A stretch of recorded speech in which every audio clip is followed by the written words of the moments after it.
should be throwing the bash. I need a woman who'll treat me right. I need a woman who love to squeeze me tight. I need a woman.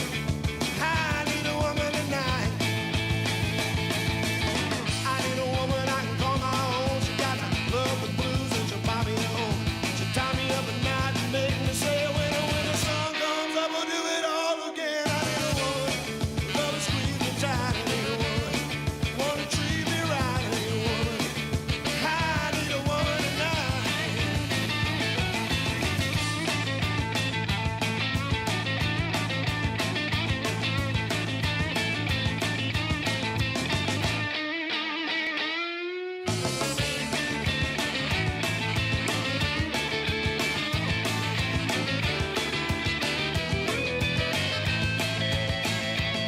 Well, my day's a number and I'll tell you why.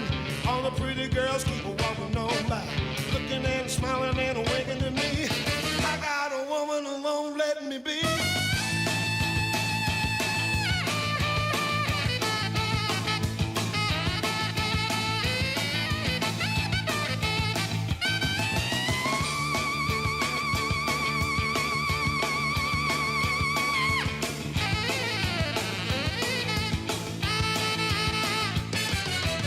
I need a woman who will squeeze me tight. I need a woman who will treat me right. I need a woman tonight. I need a woman, yes, I need a woman. Looking for a woman, yes, got to have a woman. Oh, I need a woman tonight.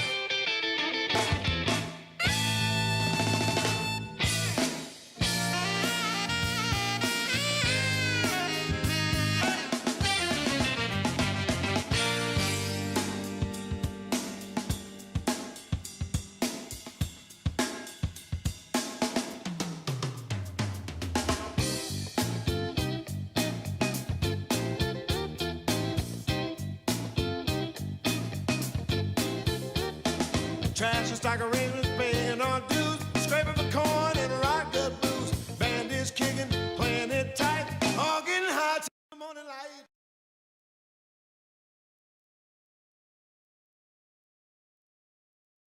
I act all night long, selling my soul for the price of a song. Any inspiration comes my way, fades like a dream by the break of day. Working my way throughout the night, moving through the shadows and ducking the light.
Growls, hardball lights grow low, screaming out the high notes, losing control. Moving through the shadows late Friday night, guitar burning, holding back the light.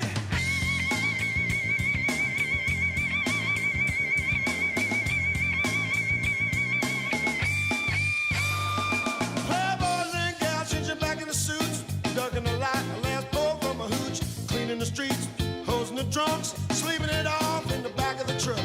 Working my way throughout the night, feeling through the shadows and ducking the light. Working my way throughout the night, moving through the shadows and ducking the light.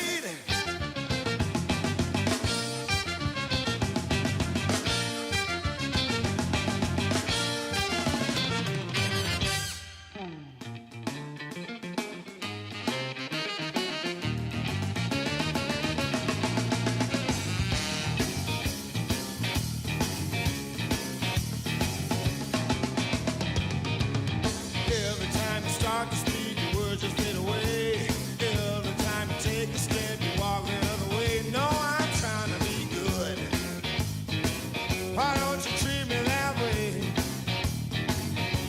You're walking and you're talking, giving me the blues every day. Told me that you love me, it's just the other day. I knew that you were lying, but there was nothing I could say. No, I'm trying to be good. Why don't you treat me that way? Yeah, you're walking and you're talking, giving me the blues every day. Well, you threw your arms around me, we were walking down the street. Then I saw you winking right every single guy we meet. You know I'm trying to be good. Why don't you treat me that way? Hey, you're walking and you're talking, giving me the blues every day.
You know you walk that walk.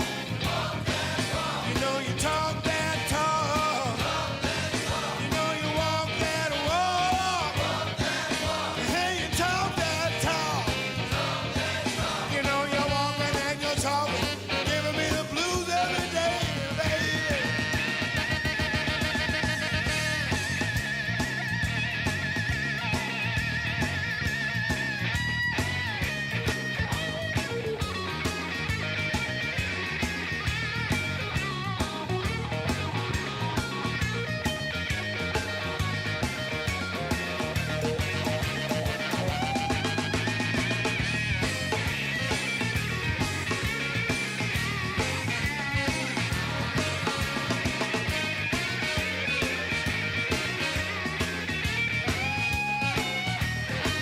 You know you're walking and you're talking, giving me the blues every day.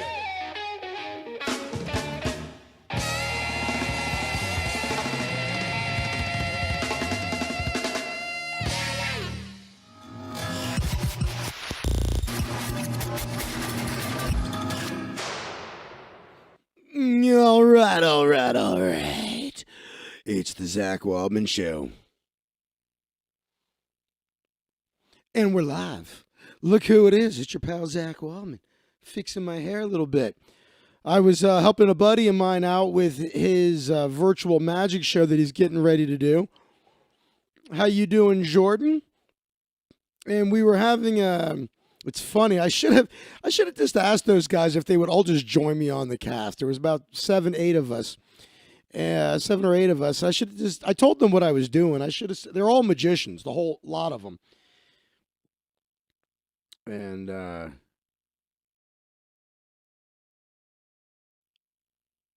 right, there we go. All of them are magicians, and I was trying to get their opinion on something I'm about to talk to you about. But first, we got to say hi to Jordan Palmer.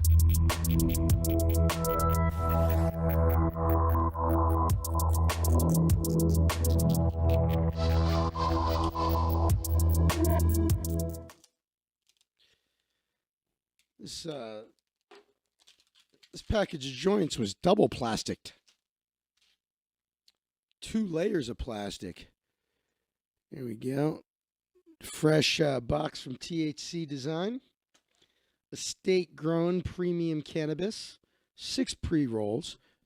3.5 grams. Harvested September 26th of 2019. Packaged November 1st of 2019. Got me a classic here. Nice, perfectly preserved. If I've never shown you how these come. See if I can show you without dumping them all out. There they go. That's what they look like. This is the company I work for. I am the official magician of THC Design. People are like, how does he always have money for weed? I don't.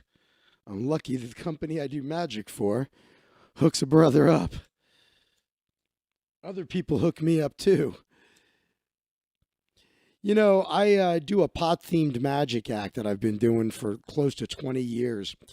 And there's fucking at least one, possibly two other guys out there that are calling themselves like the cannabis conjurer or the marijuana magician. They're like trying to make that their identity. I'm like, that was a fucking 7-minute routine in my show. You decided to turn your whole identity into being a weed magician. They all think they're original. Meanwhile, I did it 20 years ago, and Steve Spill was doing drug-themed magic tricks like in the 70s. I fucking hate certain magicians. But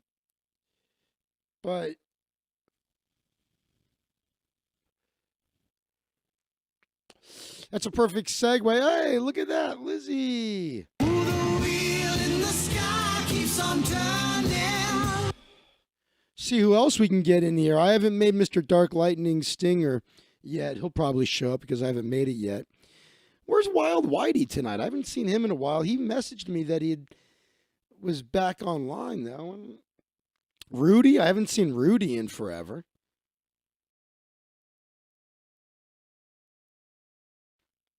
So, good segue here. Okay, let me explain to you what happened.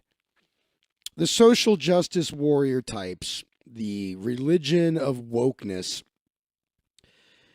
infiltrated the Magic Castle during the George Floyd rioting.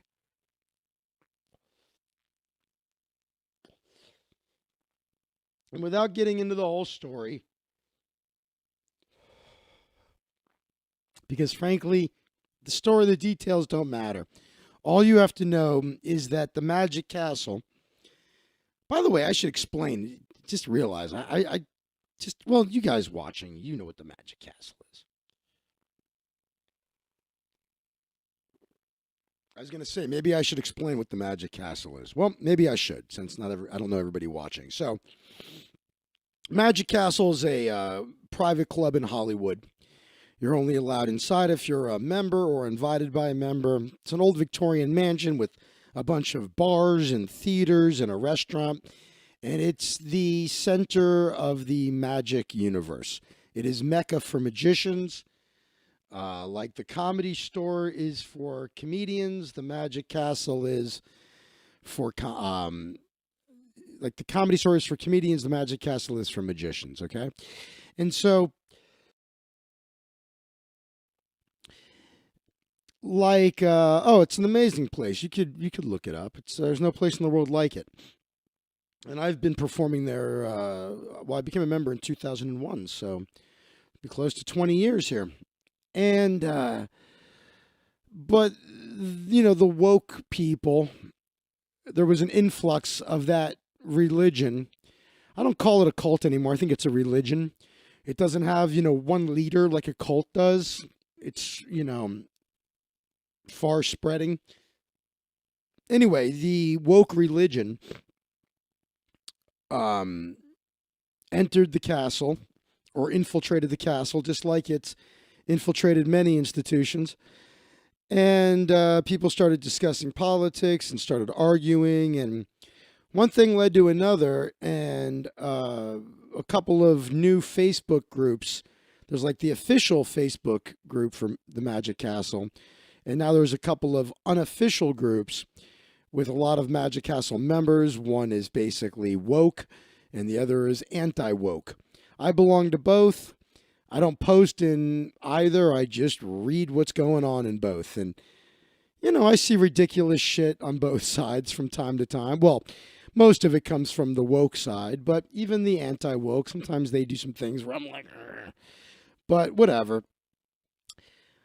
Point is, someone started a thread today on the woke Facebook group for the castle that basically asked the question, what are like the most, like the cringiest things you've seen a performer do at the Magic Castle? And so I literally saw the post right when it went up, and I watched in real time as the comments rolled in. And one after another, I was just like, this is so different than comedy clubs.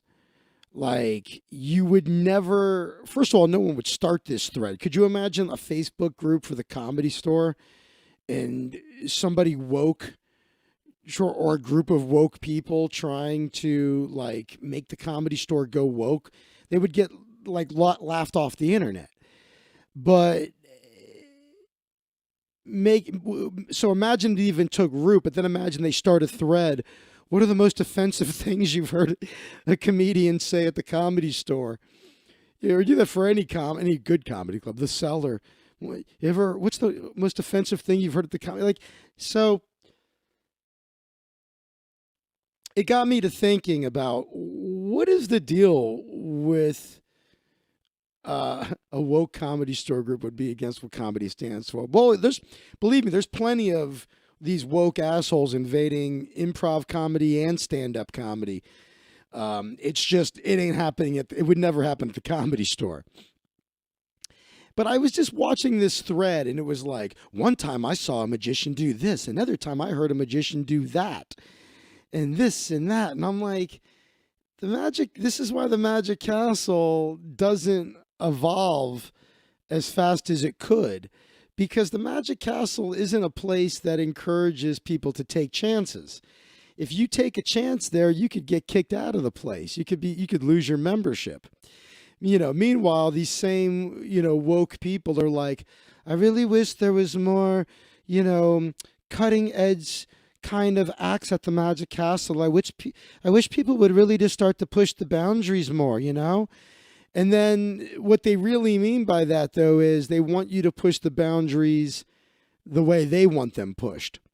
So if you were like a trans activist magician, they would think you were great. But if you were like Larry the Cable Guy, they would want you excommunicated. You know what I mean? As a matter of fact, Ben Shapiro was a member of the Magic Castle. He moved now. I don't know if he's retaining his membership. But to give you an idea of how wacky these woke religious types are, they were literally talking about whether or not he should be allowed to be a member. First of all, as if they have any authority, like they have the authority to just decide that they don't want somebody to be a member, so they're going to get him kicked out. That's the first thing that's hilarious. These are just regular members. They have no power. And even if they were board members, so kicking him out on what grounds? Because you disagree with his political stance? So someone replied, well, I don't think we should ask to have him kicked out, but as long as he leaves the politics at the door. But if he starts talking about politics in the club, then I think, we should file a complaint. And I'm like, politics like you guys are constantly talking about, which is why you had to start a separate group, because you wanted to talk about it. So it's their version. They have, they're against anything that they don't like. If they don't like it, they think it's wrong. So if they're offended, then it's not just a failed attempt at a bad joke. It's offensive, and you need to be, kicked out of the castle. That's why the Magic Castle isn't the kind of place, you're never going to see anything edgy there. It used to be a little bit more real, but even before COVID, when it started going woke, there's new contracts we have to sign, and basically the instructions I was given was just pretend you're performing at Disney. Like, use that as your barometer. Like, not even a corporate event. Because I would get in trouble, and I would be like, I do that joke at corporate events, and no one complains. And I was told, yeah, don't use that standard. Pretend you need to make it even. I'm like, this is a 21 and over club, and with a strict dress code. Everybody's got to wear jackets and ties and dresses. We're all adults. Everybody's drinking. It's an expensive place. It's an exclusive place. But we have to do things. So, yeah, totally vanilla. But look, that's okay, Lizzie. I'm like, all right, if that's the rule, that's the rule. I'll follow the rules and get my paycheck for the week and continue to be a member in good standing. That's the way I treated it. There's no, it's like if they don't want cutting edge performers there, and the only way you get cutting edge performers is by encouraging people to take chances. And taking chances might mean you make a joke that offends somebody. And you go, yeah, shit, that was a bad joke. I shouldn't have done that one. And maybe not because it offended somebody. Maybe it was just bad. Jesus Christ, you see the way I throw shit out here all the time. I say all kinds of things where I'm like, I'm just talking, it's just throwing everything at the wall as fast as I can to see if anything might potentially even accidentally be funny. You know what I mean? So the Comedy Store encourages that. You could be a paid regular at the Comedy Store and walk the room and be invited back the next night. But, anyway, so I'm not going to show you the thread, but I will tell you one of the things that was complained about. So one of the people in the thread said, yeah, I've got one. I saw a magician performing downstairs in the cellar, and he said, let me reach into my pocket for my magic coins. Oh, wait a minute. Those aren't my coins. That's my dick. And I laughed. I read it and I laughed. I was like, that's pretty funny. Hold on, let me go into my pocket for my magic coins. Wait a minute. Those aren't my coins. That's my dick. So I thought that was funny. And even if you don't, so now you're going to put in a thread. I was so offended. This was so cringy. So it got me to thinking, why? And then I was thinking about my radio friends. I used to work in radio, and my radio friends are more like my comedy friends. We goof on each other. We say offensive things to one another. There's no holds barred. Nobody's ever getting offended. We're horrible people, and we love each other, and we show it that way. And so why is it, and I don't expect you to answer this. I was asking my magician friends, why is it magicians that this is part of the culture of magic? I mean, not my specific, I have magician friends, my immediate friends, they're like me. But we're friends because we're all alike. We're all like, Jesus Christ, what is going on with this place? You know what I mean?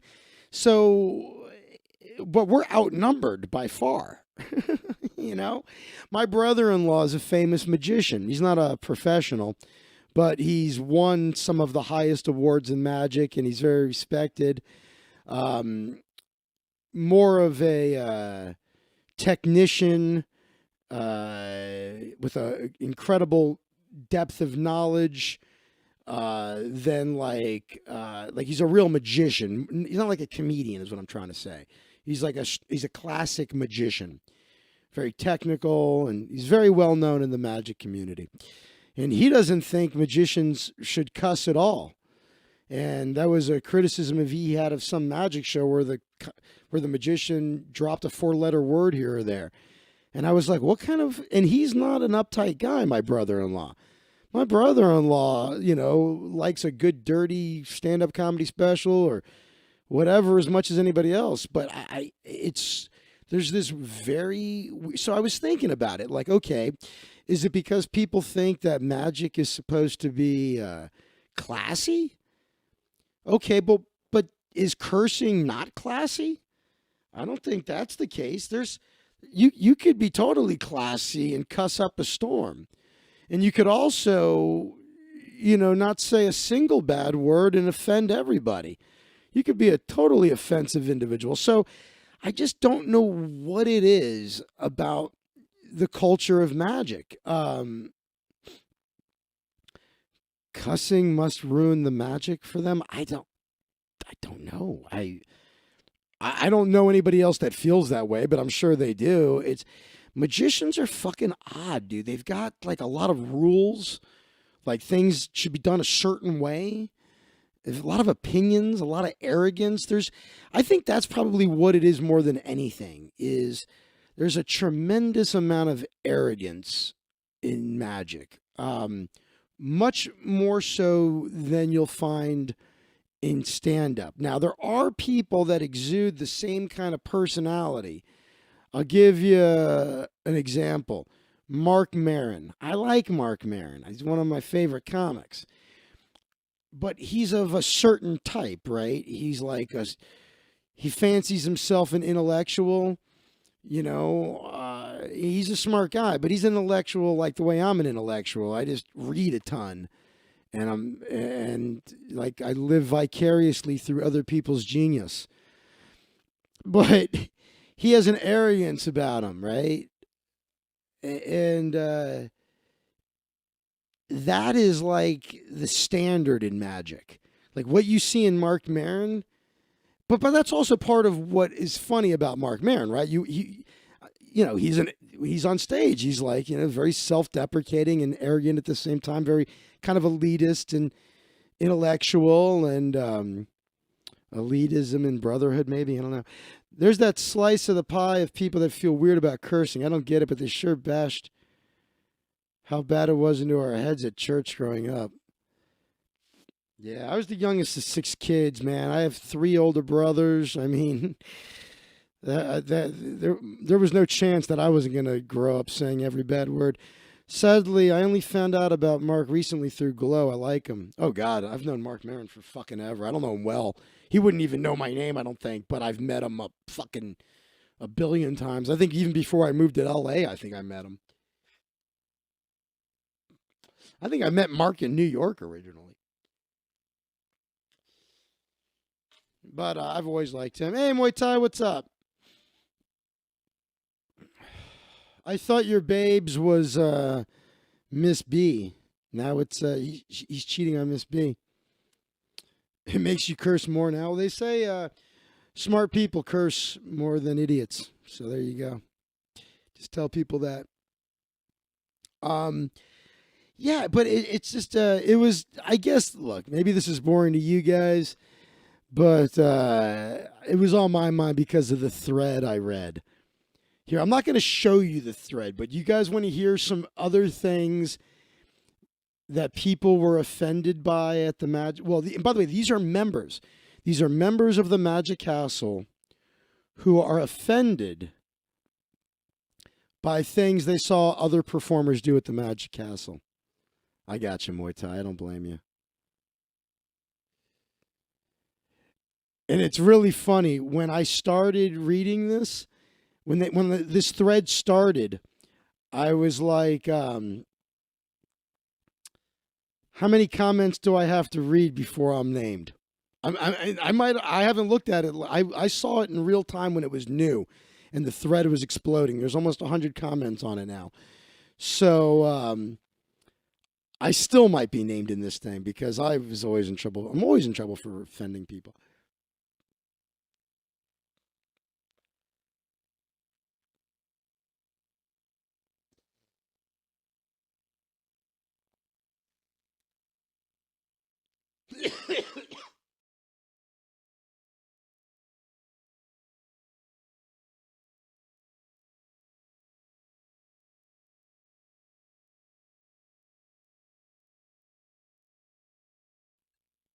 All right, sorry about that. Um,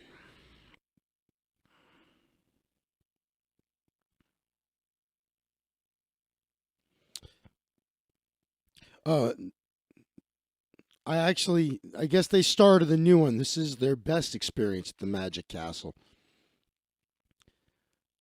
Okay, here it is. What performance?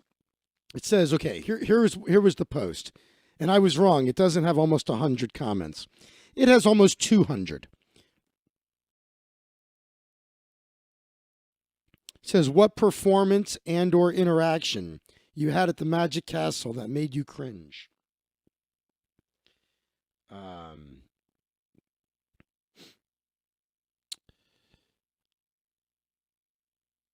let's see here. Let's see if I can. Okay, here. The offended losers just don't like to laugh as much as the rest. Let me give you some examples of how uptight they are, though. This guy says, for me, make this a little bit bigger so I can see better. For me, it was before I became a member. I was invited as a guest. Some old magician produced Playboy-like bunny ears and tried to convince a lady to wear them. This was in the cellar. So the magician, I guess, did a trick where he produced old school Playboy bunny ears and was like, here, put these on. And someone actually, a woman, replied, I saw a performance like that. I thought it was funny. The age of political correctness, sigh. So, luckily not everybody agrees. Okay. Here we go. By the way, I'm not defending any of this as being funny or even appropriate. I'm just saying, who gives a fuck? Someone makes a cringe joke, but this is pretty funny. Palace show. Male magician invited the female on stage, instructed her that she'd actually be performing the magic. He says, wow, a female magician. I don't know. What do you call that? Maybe like a magina?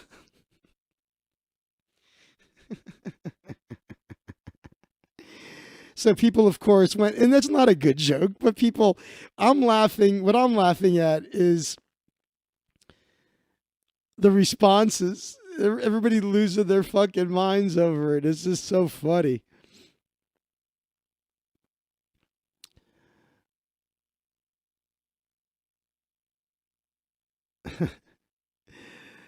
uh,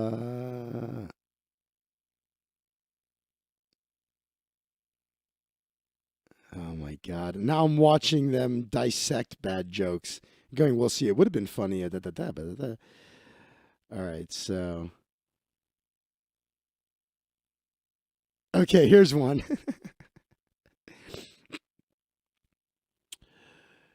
In that case, a male magician is a mock. I like it.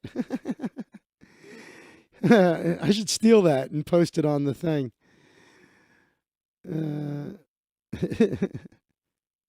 Can I steal that and post it on the thread? I almost don't want to. I almost don't want to participate because I don't want to even be involved. But I'm gonna do it. I'm gonna do it for you. All right.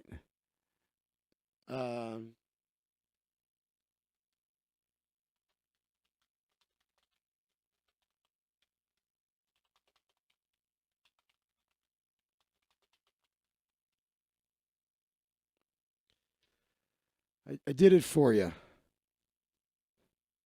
I wrote magina ? Then a male magician is a mock. I don't participate ever in this shit, but that was a pretty good joke, and since it's like it's an agreement with them, then all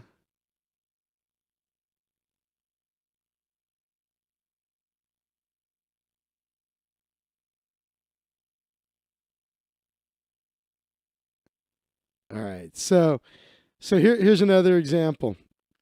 Here, I'll tell you what, we'll even give to for Lizzie. The ultimate sing.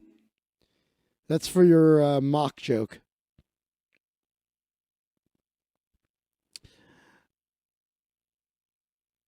She said she saw a performer at the bar. He told the audience to gather around closer, but all the women come up front.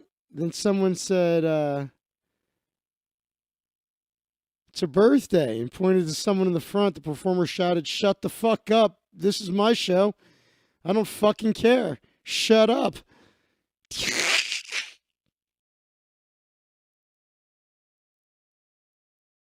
Oh my God, that's too fucking funny. Oh, that is hilarious.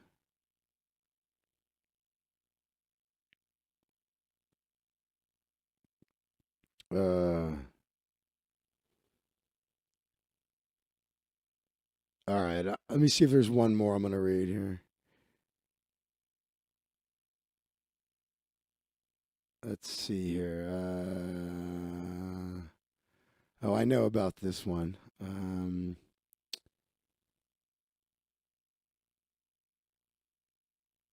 Let's see.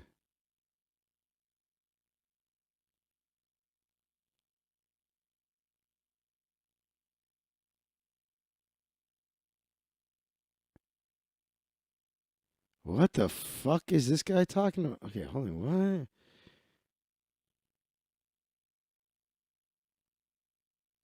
I don't know what the fuck that means. uh,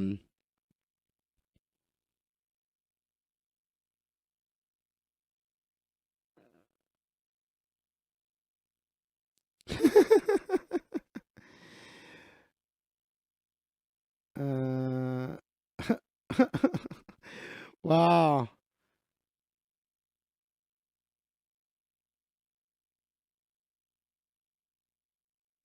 Sorry, I'm reading something here. All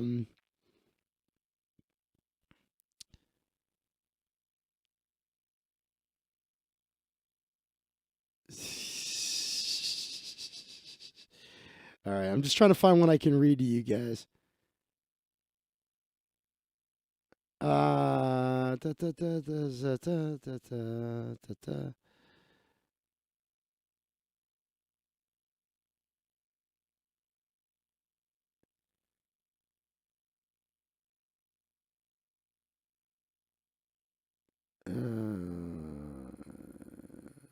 Okay.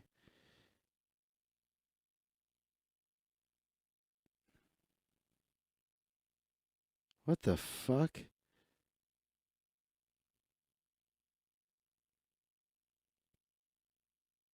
All right, guys. I know this is a lot of silence. New meaning to mockumentary. Of course, Zach will be one of the ones who. Um, I don't usually have this much silence. I thought this thread is so fucking long that I thought that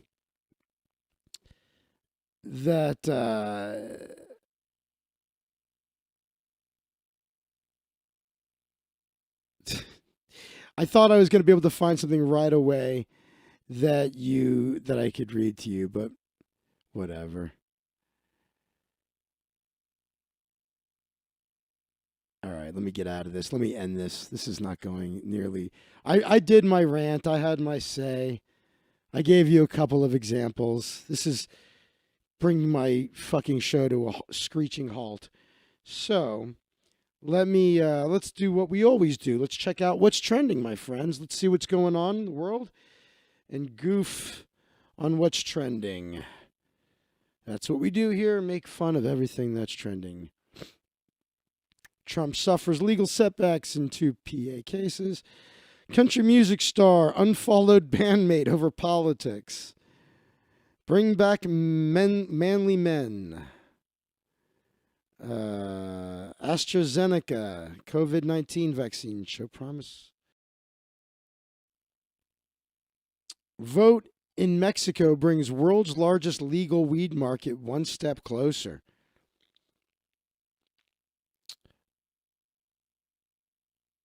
Is this giving away any secrets to the Magic Club, Zach? They could hold a special cancel and sacrifice you at a minimum. Yeah.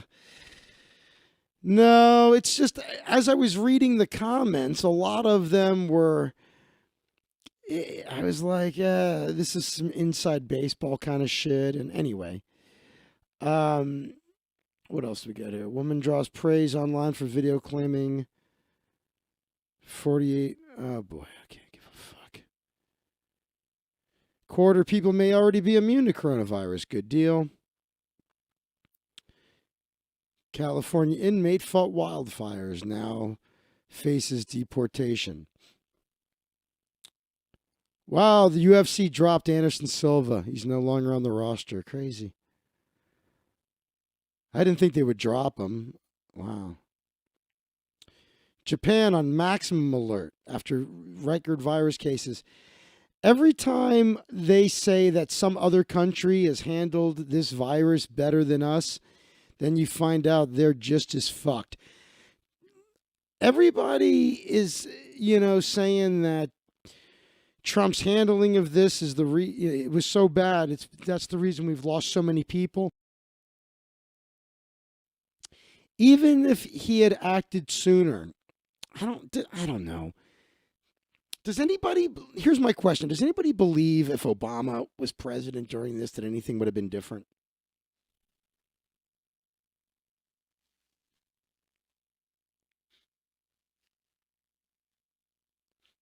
I mean, maybe the lockdowns would have been nationwide and stricter. But I don't know if I'm talking about the results. Well, maybe the collective sanity of the country would have been better, but. All right, so they're logging a record number of daily coronavirus infections. They've got a 4-tier system. I wonder if they use colors too. More than 2,000 cases recorded nationwide, nearly 500 in Tokyo. They're low, but it's a sharp rise in cases for Japan. So they call that maximum alert, and they got just that few. All right. What else do we got here? What else is trending? What happens to your body when you stop eating sugar? What happened after the liberation of Auschwitz? I'm looking for something fun, guys. Is consciousness an illusion? Well, fuck yeah. I'm going to bore you with that, though. I can't make that funny. That'll just be interesting to me. 10 scientifically proven ways to be incredibly productive. What do we think? Do we want to be incredibly productive? Stop cooking with coconut oil? I don't. Millennials love taking baths because we're broke? What? The many lives of liberalism. Trent Reznor turned his anger outward. Tiny home acts.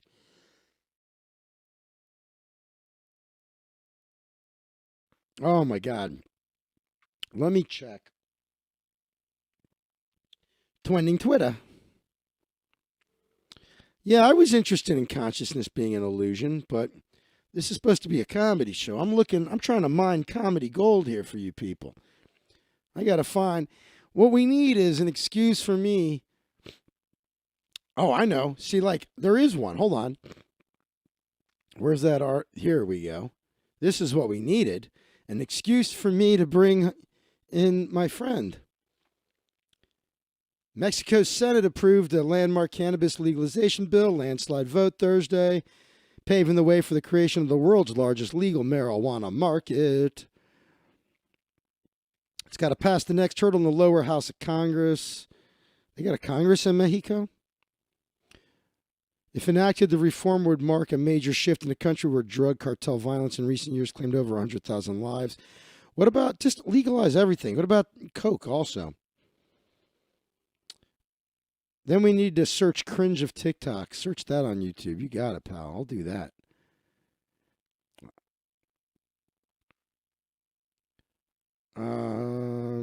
Let's see here.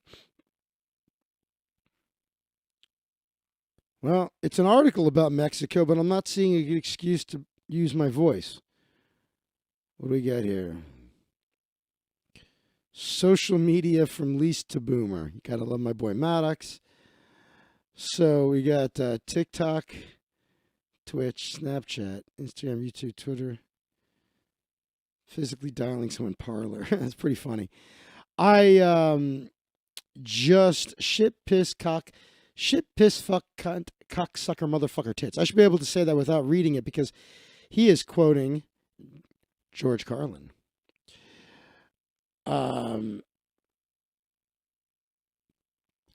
Okay, my friend Dana D'Armand. She brings up something today that I was talking about earlier.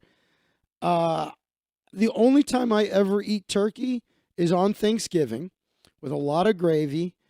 And I go to Tom Leykis' house for Thanksgiving, and Tom makes a turkey that could be on a postcard.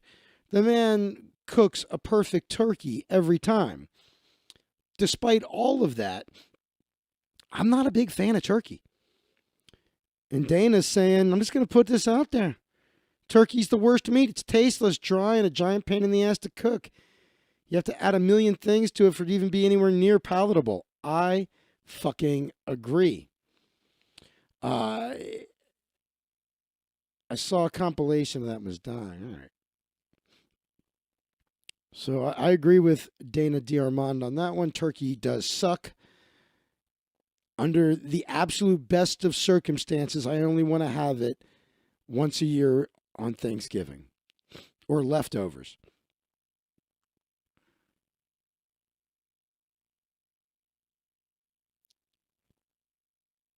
Let's see here.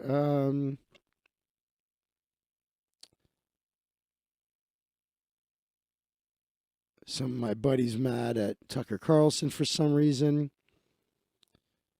So let me, as my friend Ike Diesel, another porn guy.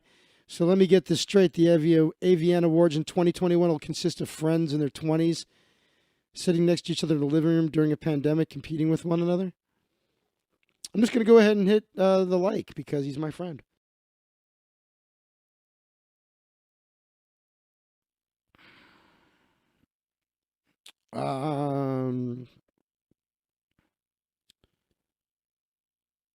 When does a club shut? Okay. Brian Holtzman, my man. Hell yes. Don't miss this. Mr. will be kicking ass.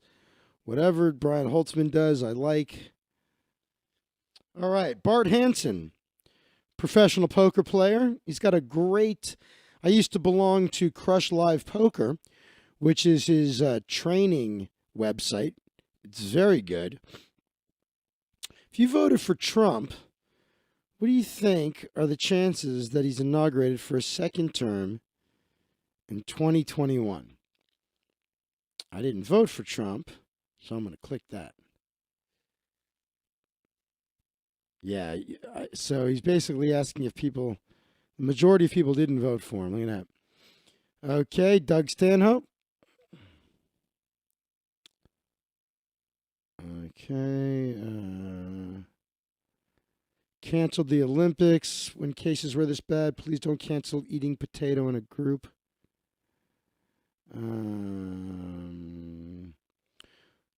People are loving the Queen's Gambit. I guess I got to watch it.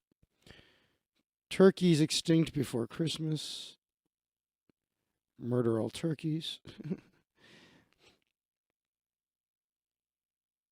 So it says we need to come up with the poker version of Queen's Gambit on Netflix.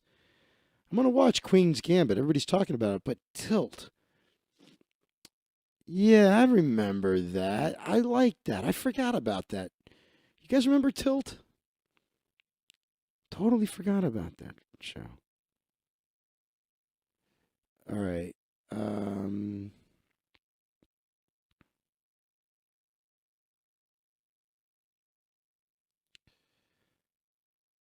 Let's go ahead and take a look at Joe Biden is projected to win Georgia. Holy fuck. Here we go. Month-long curfew? Are you fucking kidding me? Oh, I knew that. This was yesterday? And this says 9 hours ago. I knew there was a curfew. But this motherfucker now, non-essential work and gatherings have to stop from 10 to 5. In counties, oh my God. It starts at 10 p.m. Saturday and remains in effect for a month. Wow. You guys want to watch the comments on this one and want to watch everybody telling him to go fuck himself? Look, there's the very first one. The ball's on you. Uh, thanks, Governor. This person likes it. Don't you have a French laundry dinner to be at? By the way, if you don't know, our governor was caught after telling everybody that, we're not allowed to eat in a restaurant. He got caught. Well, here he is. This is him eating indoors. He's lost all credibility. And Kevin Dalton is correct. We have stopped listening. This guy's running for next mayor of LA, I guess.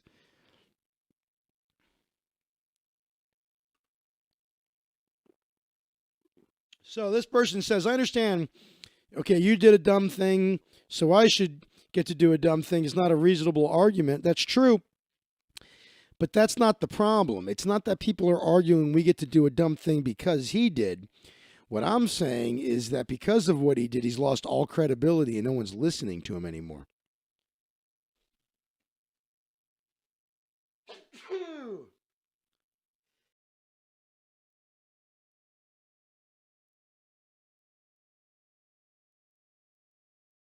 God, man. It's really weird, I feel like I'm 95% after having that cold. By the way, I got my second COVID test results, and I don't have COVID. Or I did not have COVID. I had a cold. So this just goes, it's just one after another of goofing on them. Well done. Bars all over LA are packed at night. Most people waiting to get in on sidewalks. That's not true. We're not allowed in any bars in LA. All the bars are... Yeah, I feel better, Lizzie, but I'm fucking still sneezing over here and sniffling and shit.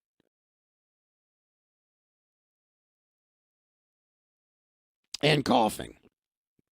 So there's some lingering fucking nonsense. This is not accurate. You cannot... It says most people are waiting to get in. No. It's just not true. Everybody's... We're not... There's nothing is inside. Everybody's eating outside. All the bars are outside. This guy's a fucking moron.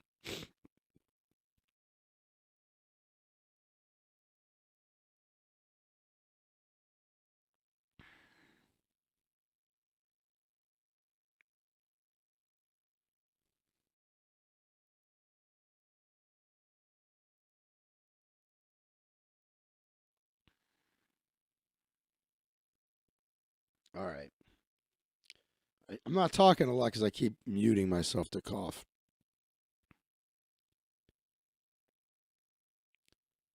There's a bar called the Thunderbird on Wilshire that's absolutely packed. No, it's not. They're not inside. They're outside. Whatever. Fuck this. Let's go back to see what's trending.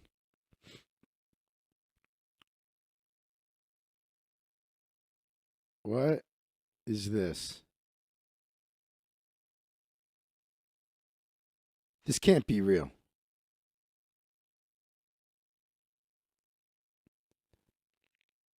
Little Photoshop there.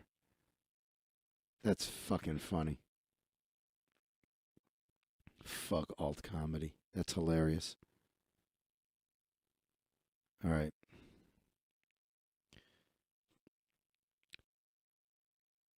Month-long fucking curfew. Not that it's much different. We're so locked down anyway. Trending in the United States, body.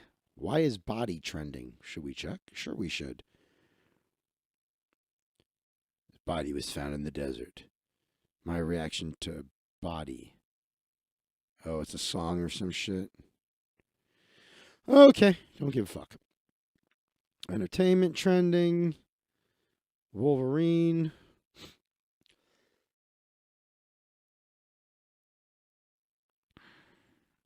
Mandating face mask.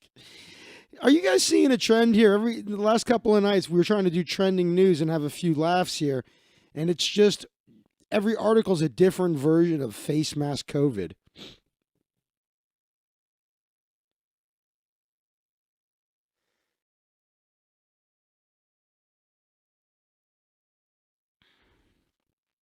Matt L's scissor sister got COVID. She's saying you don't want it. Let's see why they're picking on my boy Tucker. It's possible to award no points to dickheads like Tucker Carlson, Ben Sass, Geraldo Rivera for belatedly, selfishly, and tepidly taking a stand against Trump tonight, while also saying it is good news that they finally turned on Trump. Stuff can be two things. All right, what happened?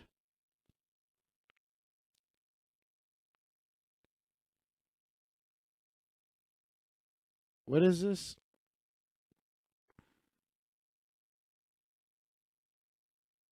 Should we watch? Sure, we should. Why not, guys? Because you're a moron. I tried to give you a hearing. You jumped the bandwagon. You're all like, oh, I'm against the globalist elite, blah, blah, blah. It's not very convincing, to be honest. Why don't you go yourself, you tiny brain, and I hope this gets picked up. Because you're a moron. I tried to give you a hearing, but you were too annoying for me. You can't handle the criticism, can you?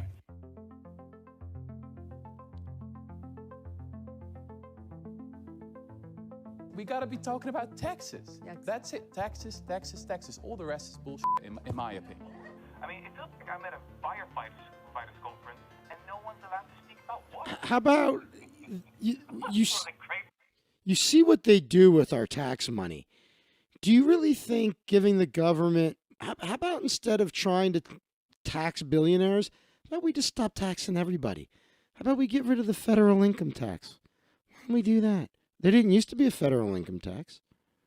Moments, maybe the great moment in Davos history. Rutger Bregman is the author of Utopia for Realists, and he joins us now. Mr. Bregman, I can't stop laughing just listening to that. And part of it makes me wonder, are you the first person ever to note that people are flying private to talk about global warming and that none of them mention tax avoidance? Has anyone ever said that before at Davos that you know of? Oh, I'm not sure. I'm not an expert on Davos history, but it is a bit hypocritical, isn't it? Yeah, well, yes, it is. And others have noted that. We've noted it on this show. We've just never gone to Davos and said it out loud as you did. So if I was wearing a hat, I would take it off to you. What response did you get? Well, I mean, they were not very happy with me, but I'm just I think, a random Dutch historian who's basically saying what everyone around the globe is thinking. You know, the vast majority of Americans, for years and years now, according to the polls, including Fox News viewers and including Republicans, are in favor of higher taxes on the rich. You know, higher inheritance taxes, higher top marginal tax rates, higher wealth taxes. It's all really mainstream. But no one's saying that at Davos, just as no one's saying it on Fox News, right? And I think the explanation for that is quite simple, is that most of the people in Davos, but also here on this channel, have been bought by the billionaire class. You know, you're not meant to say these things. So I just went there and I thought, you know what, I'm just going to say it, just as I'm saying it right here on this channel. Well, what was interesting, I thought, about what you said was you noted something. I mean, many people... Yeah, sure, Jordan. Why don't we just fucking all pitch in and buy an island? Let's buy a private island. And we'll fucking, make it like a libertarian utopia. Although, like, I've looked up, like, the best places to live for libertarians. And there are places that, you could, here, I'll Google that in a second. We got to do your TikTok compilation, too. Well, not on this channel, is it? I mean, almost all of the pundits on this channel for years have been against higher taxes, right? Even though the vast majority of Americans is in favor of it. I mean, I don't. Whenever somebody says the vast majority of people say something, that doesn't mean it's good. You know what I mean? There's a lot of things that are popular that suck. I mean, look how popular Trump was. Look how popular Charles Manson used to be. You know what I mean? Charles Manson's a bad example. That's more well known. But there's plenty of pop music that's complete dog shit. Nobody would say like, what was that shitty song by Jism Ray? Call Me Baby or Calm, whatever. The song with Baby in it and the number. Carly Rae, Ginseng Rush. I'm just saying a lot of just random words, Lizzie. Point is, there's a lot of shitty pop music out there that's really popular. Well, that's why it's called pop music. Just because something's popular doesn't mean it's good. It's like, well, this is what everybody wants. Everybody thinks we should do this. Yeah, but it doesn't mean it's right. No, it would be interesting to know how many hours of Fox you've watched, but I'm interested in what you said about tax avoidance. So Yeah. Just because someone faces a specific tax rate does not mean that person pays that tax rate at all. I don't think Netflix, for example, paid any taxes last year at all. So what would you do specifically to make certain that this class of people pays what they're supposed to pay? Well, it's about multiple things. So we should really crack down on tax paradises and on tax avoidance. That's a major issue. But it's also about having higher taxes. So in the 1950s, for example, in the 1960s, in the golden age of capitalism, as historians called it, we had top marginal tax rate for the very rich of about, 70, 80, 90%, actually, under Eisenhower, the Republican president. Oh my God! Then you hear Peter Schiff dispute.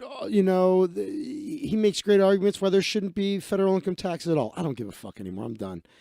I was just it had to do with Tucker and him flying off the handle. So I don't think the reason Tucker is trending right now, I don't think it's because of that. I think it's something else that happened.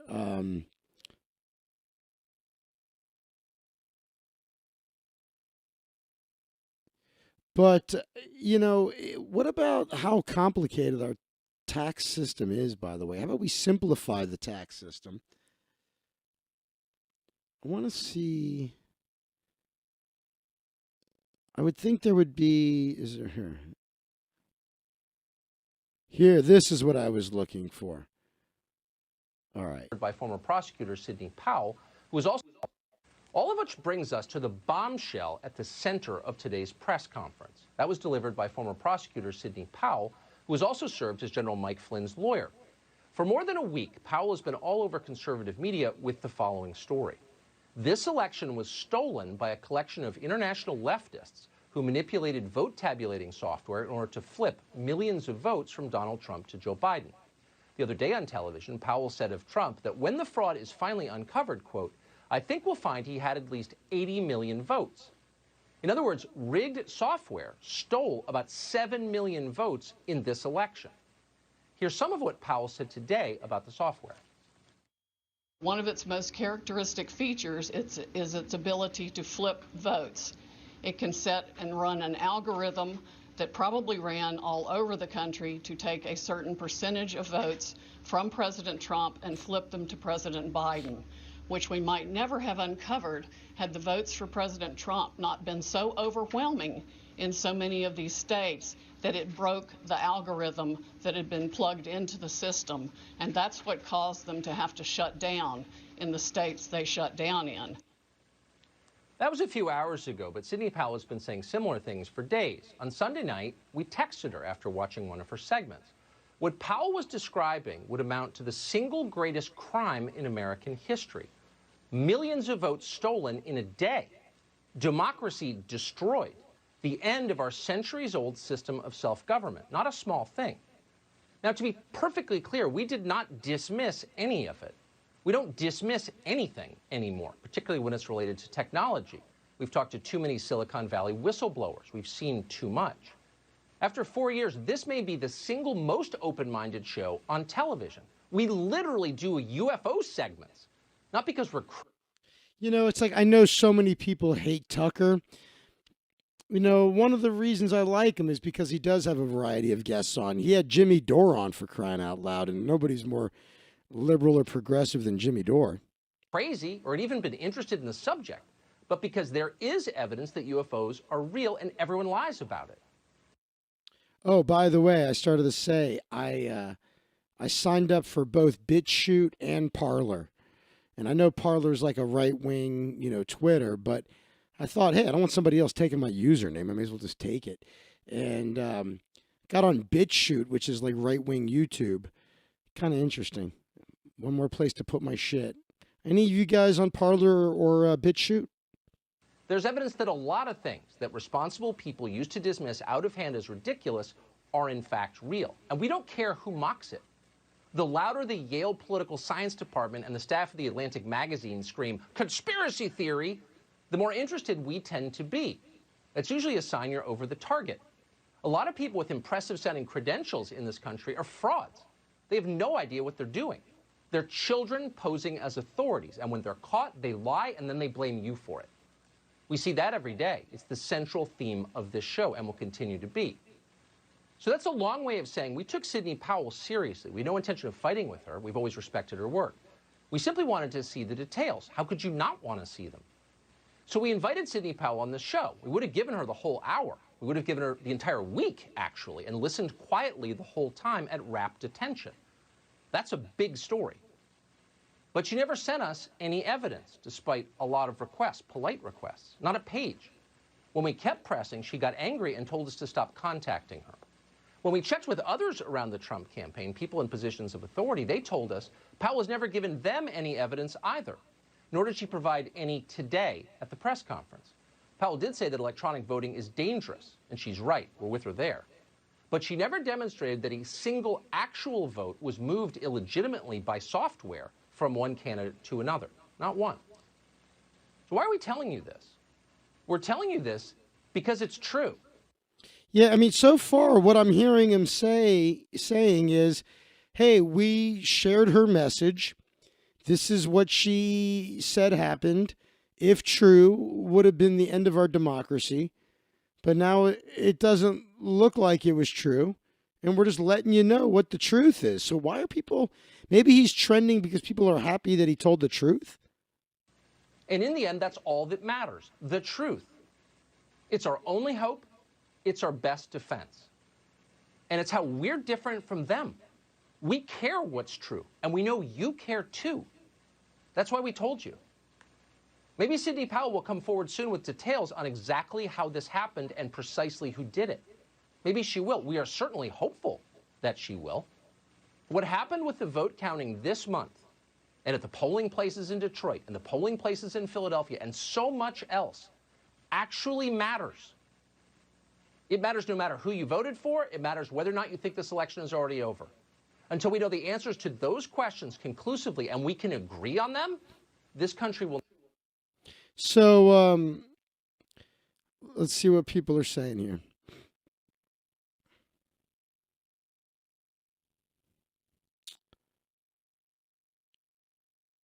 It's Tucker's job to demonstrate there's no evidence if he believes that to be the case. Act like a journalist and do some investigation. One thing I haven't missed in the last few weeks is watching Fox. Easiest habit I ever broke free of.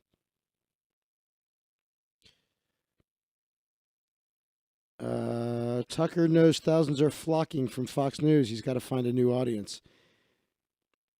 He has every right to want to hear evidence, but his outrage is premature. So this is really funny. He's pissed everybody off. He's pissed off the people that are pro-Trump. And you go to BitChute if you need to watch a blocked or removed video from YouTube. That's a good point. If you go to BitChute, you could still see the Alex Jones, Michael Malice, Tim Pool episode. I did see Rudy's hair dye mishap. That was fucking hilarious.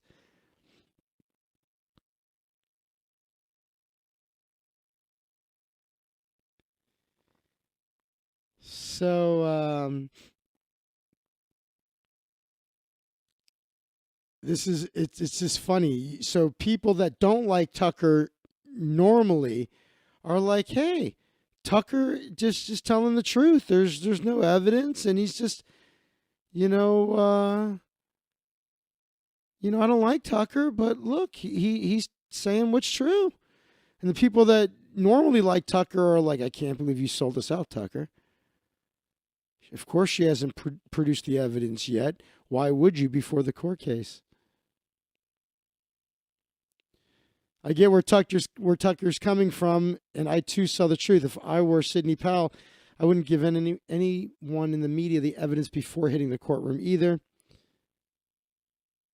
All right. That was exciting. Not funny, but exciting.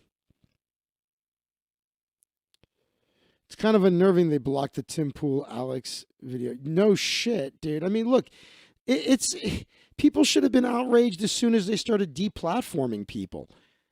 You know, when they deplatformed Alex Jones, people should have lost their mind. Not because they like what he says, but because they believe in freedom of speech.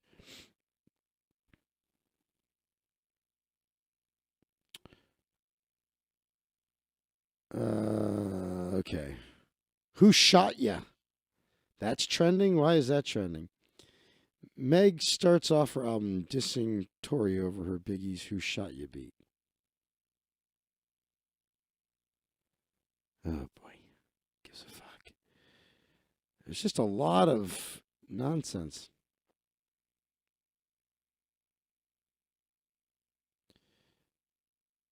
Let's try this. Let's try this regular trending. Let's do that first. The problem with regular trending is it's all entertainment. It's like if I wanted entertainment, I'd get entertainment.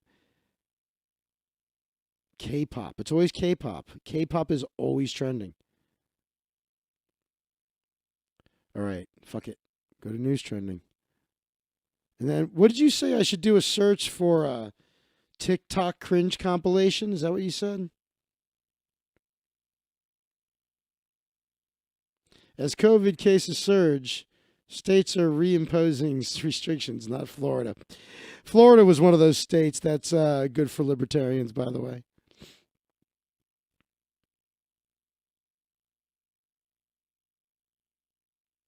I don't understand the ideology of censoring on that level. I don't understand censoring anybody.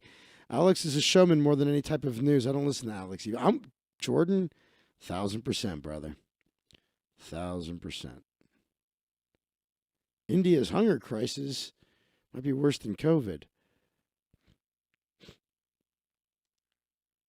They said on our local news here to get ready for like there not to be any toilet paper and for people to, you know, because of the restrictions and shit.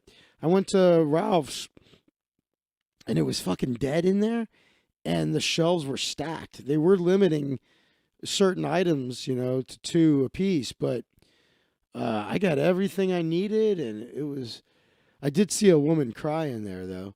This, I'm in line. So at our the way, again, I don't know what it's like where you are, but here, the grocery store, we have to line up down the aisles and everybody has to stay far apart.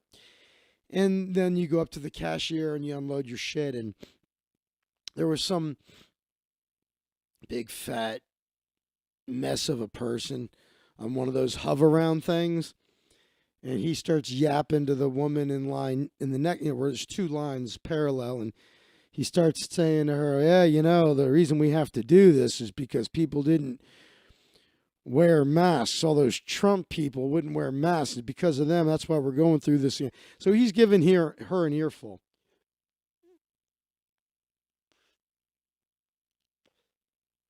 And then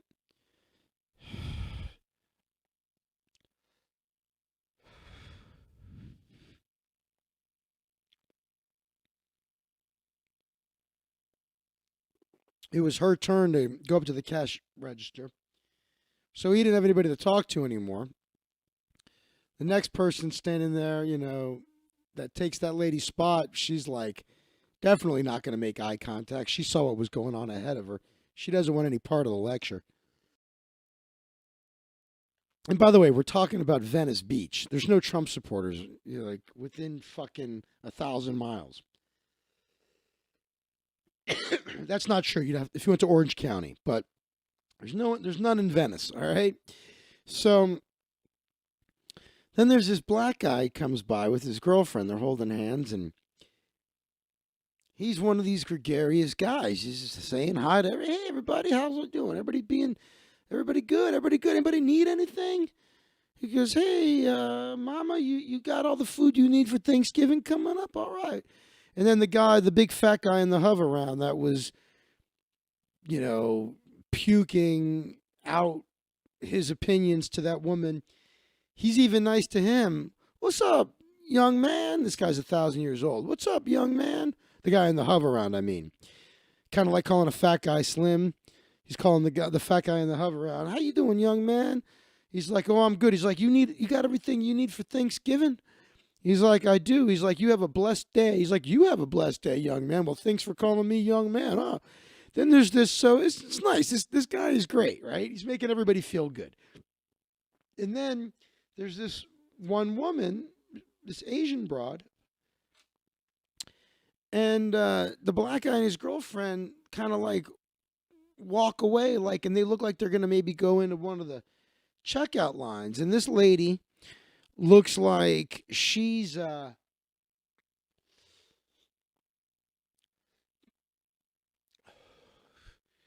it looks like she's about to have a fit because the black guy and his girlfriend are going to go in front of everybody. It looks like she wants to tell him, hey, there's a line back here, right? So she's like this. She's like, hey. And the black dude and his girlfriend turn around. And he's like, is there a problem? And I'm like, oh, shit. I just watched this guy go from asking people in line if they needed food for Thanksgiving, if they got everything they needed. And to now he's going to be offended, right? It's like he doesn't know that there's a line or something. So the Asian woman is waving, and he looks, and she goes, oh, fine, ignore me then. And then he goes, oh, I didn't recognize you with your mask. Turned out she knew him. She wasn't waving at him because he was skipping the line. She was waving because she actually knew him. And he's like, I don't recognize anybody with that. Oh, how you doing? So then he comes over. How you doing? You got everything you need? You need any food? You need a bag of food? You need me to get you a bag of food? And she's like, no, I got everything I need. I just miss I'm just not going to be able to see my family. And she fucking snaps. And she breaks down. She starts crying.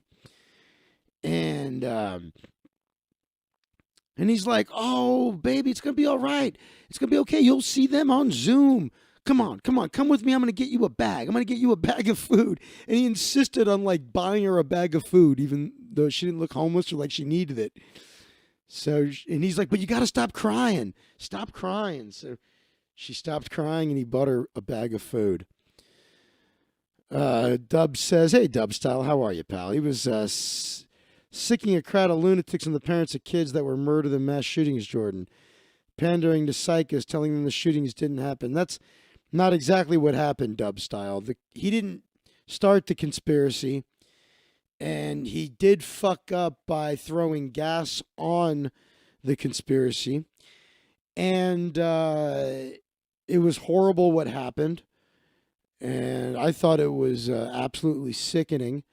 But he didn't ask people to harass those families. So you can't, if somebody sees a movie and then they blame the movie for committing some crime, you can't blame the movie. So I don't blame Alex, for what people do on, he didn't tell anybody to do that. He's not a cult leader. He's not anybody's boss. People did that on their own. Ton of lunatics listening to him. What about the author of the Anarchist Cookbook? Yeah, look, we have freedom of speech here. And Alex Jones, I agree with you. It's that was a horrible thing that happened with the Sandy Hook. By the way, the very first person and first time I ever heard of the Sandy Hook conspiracy was long before Alex Jones popularized it. Somebody else, well, I'll just tell you, back when I was the co-host of Eddie Bravo Radio, Eddie brought it up. And those episodes were all taken off. But had the episode remained up, what you would have seen is me saying, I want to go on record right now is saying that I don't think you should be. I said to Eddie, I said, if your boy was killed in a horrible tragedy like that, and a couple of assholes on a podcast were saying it didn't happen, you would murder them. And he was like, no, I would want to know the truth. And I said, well, I want to go on record right now as stating that I 1,000% know the Sandy Hook tragedy happened, and I know that the victims were victims, and I in no way, shape, or form in any way want anything to do with this conspiracy theory. And I'm like, I want that on the record. That's how against it. And that was years ago when I heard that. Long before Alex talked about it, I heard it from Eddie. Alex wasn't blamed or convicted. He was booted from a privately owned platform for breaking the terms of service. Anyone that spread, yeah, but he shouldn't have been. He shouldn't have been booted, in my opinion, Dub Style. I am arguing that Alex shouldn't have been kicked. I don't think anybody should be banned from these platforms unless you're doing something illegal. If you're doing something that's illegal, like posting child porn, then yeah. But I believe I'm an absolutist when it comes to freedom of speech.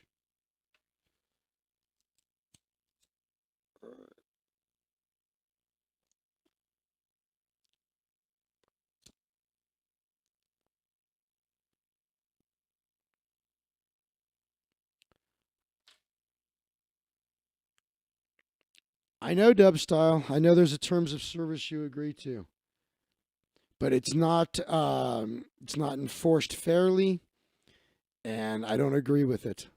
Just telling you my opinion, dude. I'm telling you, I'm a free speech absolutist, and I think YouTube should not be banning people for saying things that they don't like, especially when it's incredibly one-sided. Did you guys hear about that video? I wonder if it's still even up. Everybody, it was so blatantly racist. Let me see if I can find it.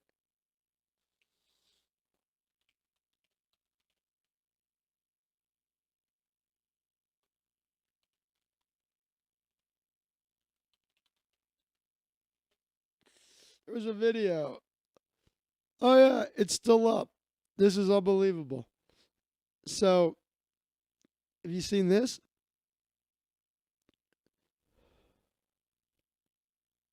Even a white woman, she could be.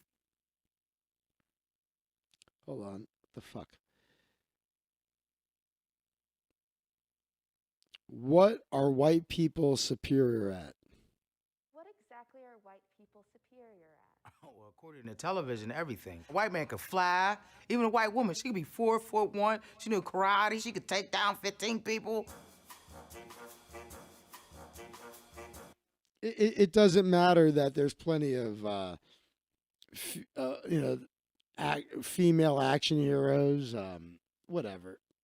The guy from The Quartering actually edited in examples. What are white people superior at? Man. Oh,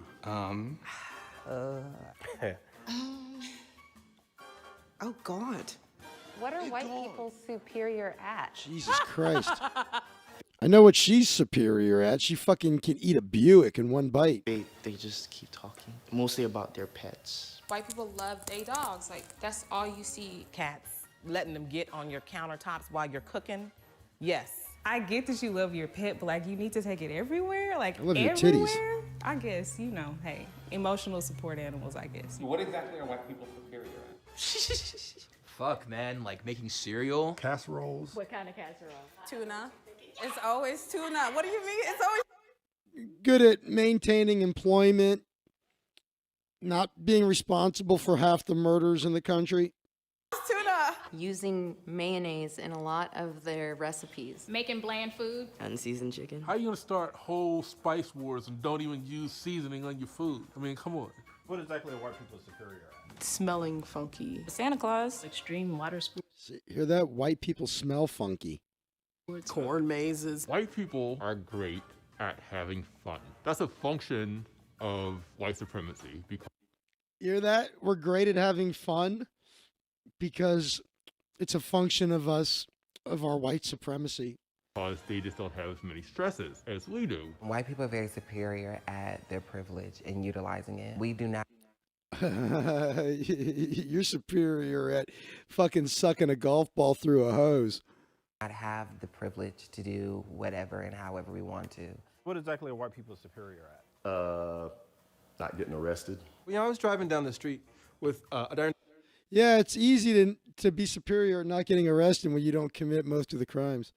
Down the highway with a friend of mine who was white, and he's like, I'm just want to pull over and pee. And I'm in the passenger seat. And I was like, please don't. Because a black man thinks differently. If I pull over to the side of the road and pee, a cop is going to be right behind me to punish me. What exactly are white people superior at? Insecurity, pretending, Fear, being fearful of nothing, being ignorant, Blame. letting their egos control their every move. privilege. Privilege. Feeling victimized. Playing the victim.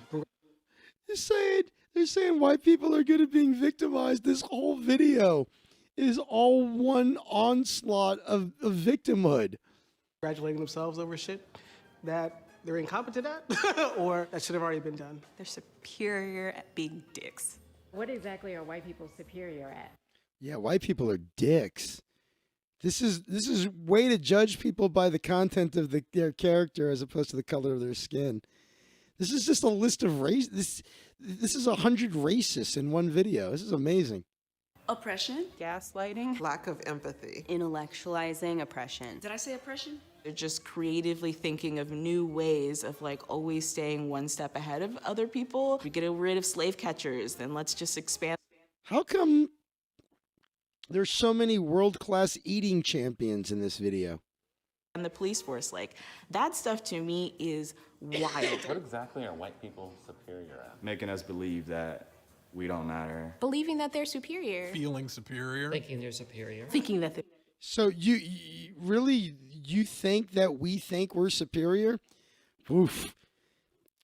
I don't know. Me and a lot of other white comedians and magicians, we'd like to challenge that with our level of incredibly low self-esteem. they're superior. Thinking that they are superior. Self-delusion. Controlling the narrative. Believing their own press. Marketing of white superiority. Whether you are Republican, whether you're Democrat, whether you're conservative, like white. Hello, guys.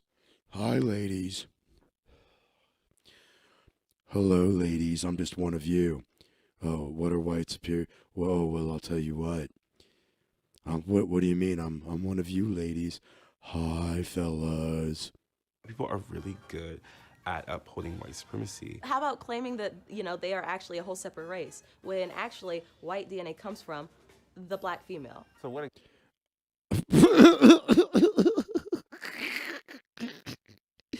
Really? Exactly are white people? Honey, lying, stealing, and cheating. Manipulation. Withholding information. Lying? Could you imagine if you made the opposite? I just don't have 99 racist friends to do the opposite video with this. Hey, what are black people superior at? Well, they're better at black on black crime. They're they're better at ebonics. I would say they're better at basketball. Look at the NBA for crying out loud. Jesus Christ. Telling lies. What kind of lies? The lies of history. They say that history is written by the victor, but the victor could be replaced by the colonizer. What are white people superior? Oof. Jesus Christ. I think this one ate the other two. I think this one ate the one that ate the Buick. Superior at? Conquering. Imperialism. Colonizing. Colonialism. Colonization. They might be better at that than us and everybody else, really. They ballsy. They Really? You're better at that than really? Nah. God, just one pig and after another. all over the world, and they walk into everybody's house and says, "Oh, this is nice. I'm gonna take your shit," and they have no qualms about it. They can When has that ever happened? take anything, baby. In your lifetime, when has anybody walked What white person walked into your house, took your shit, and just walked out with it? What exactly are white people superior at? They're real good at violence. Violence. Genocide. It's like stealing people's lives just because they feel like it. If you are white and you know this is happening and you say nothing, then you're a killer too. You are adopting a whole philosophy that says it's okay to do this, and part of that philosophy allows you to be ignorant, right? And they're like, oh, I didn't know. What exactly are white people superior at? Taking what's not there. Taking shit. Taking our ideas. Copycat. Gentrification. Appropriating things that do not belong to them. Taking over other people's cultures and making you believe that they invented it. Maybe they're thinking of it as repurposing. It's like recycle and repurpose. As my grandma would say, them white folk, they'll take it if you don't copyright it. They are very good at destruction of land, destruction of people, destruction of humanness. What exactly are white people superior at? White people are not superior with anything. Nothing. Nothing. Nothing. There's nothing. Nothing. I don't believe that they're superior in any way, shape, or form. Just because our skin color is different, you're no better than me, you're no smarter than me. No superiority there. Well, that is true. Nobody is better than anybody else because of their skin color. It's got 54,000 thumbs. Well, I just added one to it. Look at the thumbs down. 54,000 thumbs down. Comments are turned off. I don't even know if I could find it, but the very first video I watched on BitChute was racist as fuck too. Let me see if I can find it for you. I'd never been on BitChute. I created an account, and I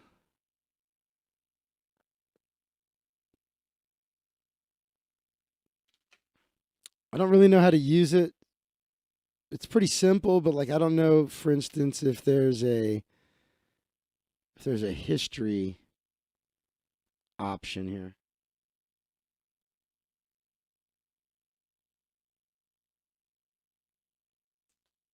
Yeah, I don't see anything that says like history.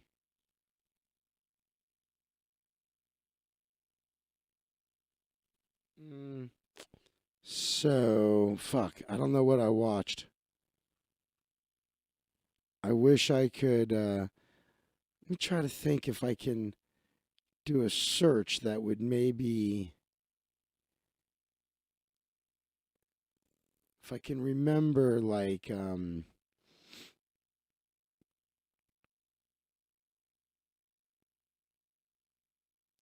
was given a speech. Oh. I found it. You know, there are people in this world that don't have to put up with all this shit. You have to use your mind and come up with some really great idea, and you can make millions, never have to work again. You know, I had an idea like that once, a long time ago. Really? What was it, Tom? Well, all right. It was a jump to conclusions, Matt. You see, it would be this mat that you would put on the floor. And by the way, you look at the comments on this, people love this. They're like, that is hilarious. It should have been longer. It would have different conclusions written on it that you could jump to. So globalism, LGBT, usury, feminism, third world immigration, degeneracy, pornography, censorship, dysgenics. What's dysgenics? And look at that. For some reason, it's all because of the Jews. So basically, this video is blaming the Jews for everything.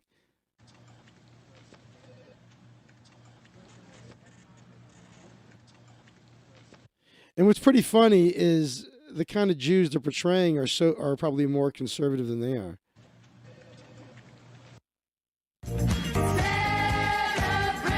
And then it ends with this. Look at this shit. This is Black Crimes Matter is the YouTube channel here. That was the very first video I saw, I was like, well, welcome to BitChute. It doesn't have a single thumbs down. I'm going to thumbs down it. A dirty license plate led to a man being stopped, tased, and handcuffed. The traffic stop in New Braunfels led to one of its officers resigning, along with the police chief, partly due to this incident. I'm behind him, lights and siren, not acknowledging, speeds of 60. Officer Caleb Meyer had been trying to pull over the vehicle before it finally drove into a parking lot off I-35. Meyer War is walked up peace, with his gun Goyam? pointed. Put your hands on the wheel. Put your hands on the wheel. The driver, who is black, Clarence Crawford, grows increasingly anxious, then angry. What is your problem? Don't sue me, officer. Please don't sue me. What is your problem, dude? Please don't sue me. Please. After handcuffing Crawford, Meyer tells him why he was stopped. For a dirty license plate. A dirty license I can't read it. There, freeze that.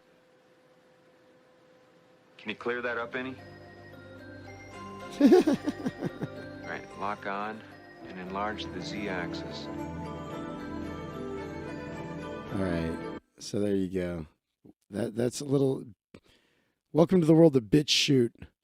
Hey, maybe we should explore. Like, I'm brand new on it. Maybe that's what we should do. There's Tim Pool. We got lots of InfoWars available here.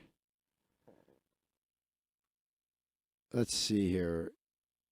I just joined, so I did upload my Tom and Jerry video. Let's see if it has any views. There's my... It's got one view. Warner Brothers Pictures replaced a... All right, so... how about...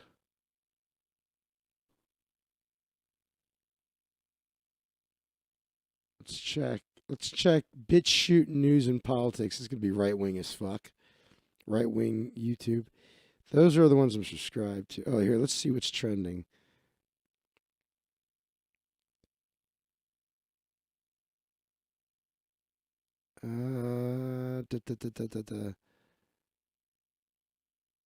Something big is going down 12 hours ago. Let's see what they think is happening. People really believe that Trump is still going to win. This has happened twice. Does anybody in my chat room think Trump is still going to win this fucking thing? I can't believe these people do. Already. We keep talking about breaking news out of Michigan because things change every 8 hours. Is this guy looks exactly like what you would expect a streamer on BitChute to look like, right? Got the Trump picture, got the camo on, the bend in the cap.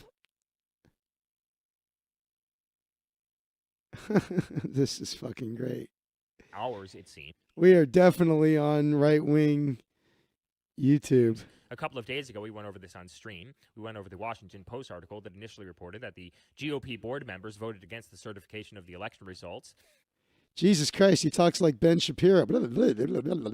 In Wayne County. And then we celebrated this, and then not an hour later, they decided to vote again, and they voted unanimously to certify the election results. And then a day later, which is where we're at right now, they are now saying that they are rescinding their vote to certify the election results, and they will not certify the election results in Wayne County. Now, in a couple of affidavits that we're going to...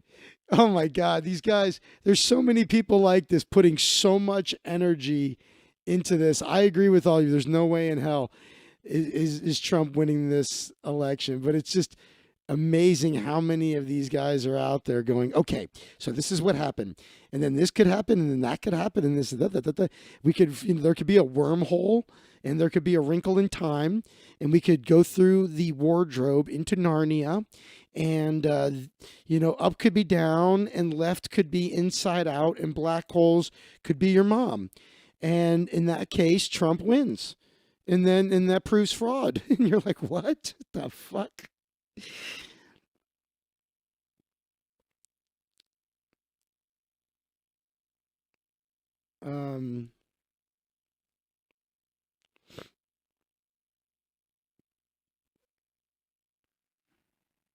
For men, having a girlfriend doesn't pencil out. Like is 101.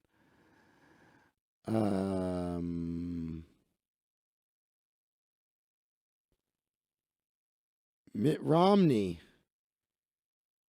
This is having failed to make even a plausible case of widespread fraud or conspiracy before any court of law. Presidents now resorted to avert pressure on state and local officials to subvert the will of the people and overturn the election. It is difficult to imagine a worse, more undemocratic action by a sitting American president. There you go.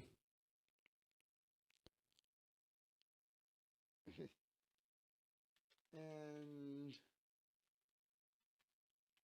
who's shocked?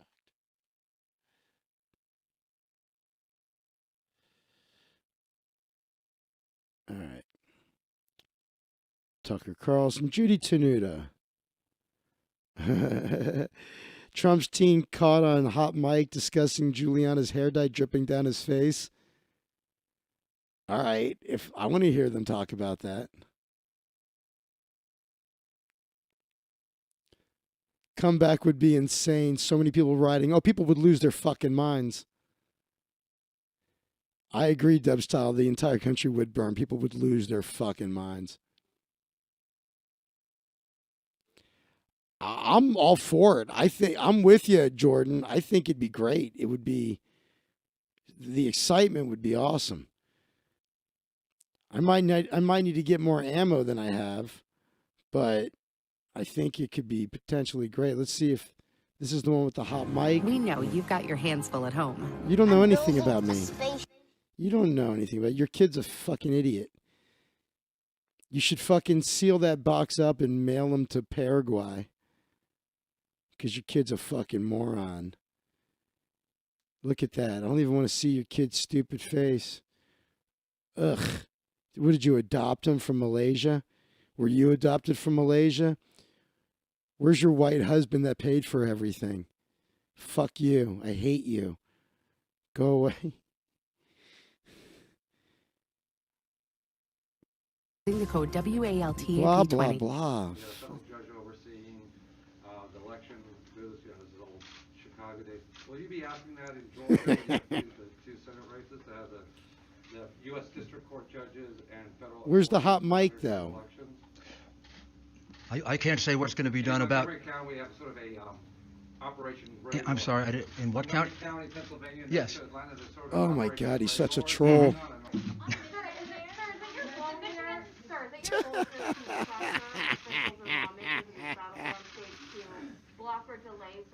Fucking disaster.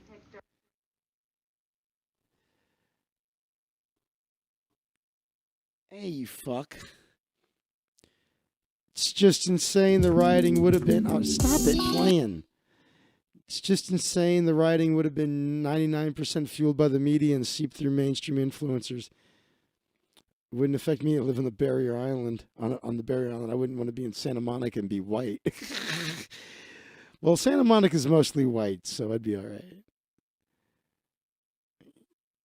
But where's the hot mic? It said Trump's team caught discussing it.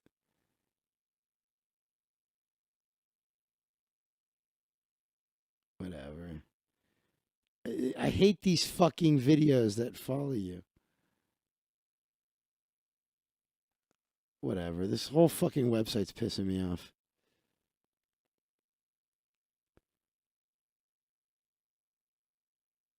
Amazon profit up 100%. Walmart 80. Target 80. Lowe's 74. Tech companies, Microsoft, Facebook, Apple, Google stock record high. Small businesses 21% closed. Revenue for the rest down 30%.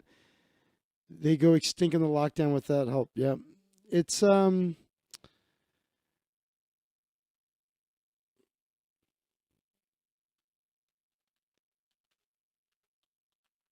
don't care about. They don't care. That's it. They don't care about us. And here's Erica Rhodes. Yeah, talk about down 30%. I'm down like 99%.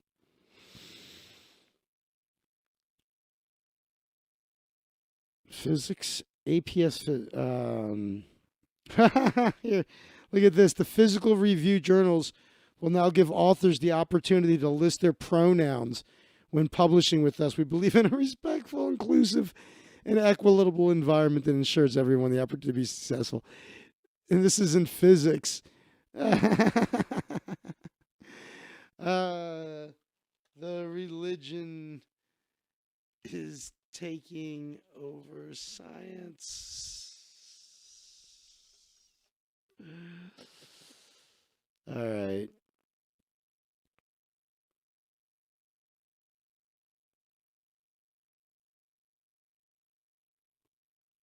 I guess I should get going soon.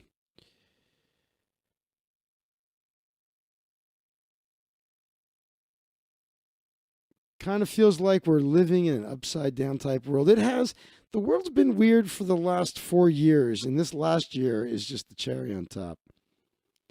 This New York City restaurant will soon require a $50 on-site COVID-19 test for patrons.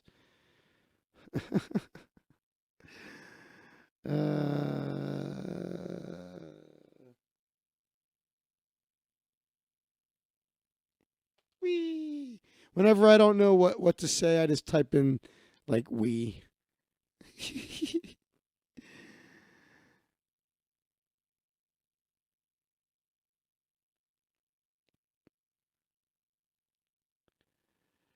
All right, I recently laid 8-1 on Trump, and I'm somewhat scared. I wonder what the other side sees that I don't. This is my gambling friends.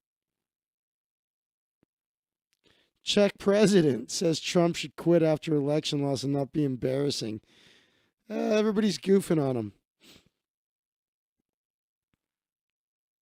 Just discovered that the yoga community has gone social justice insane, and my mind is blown.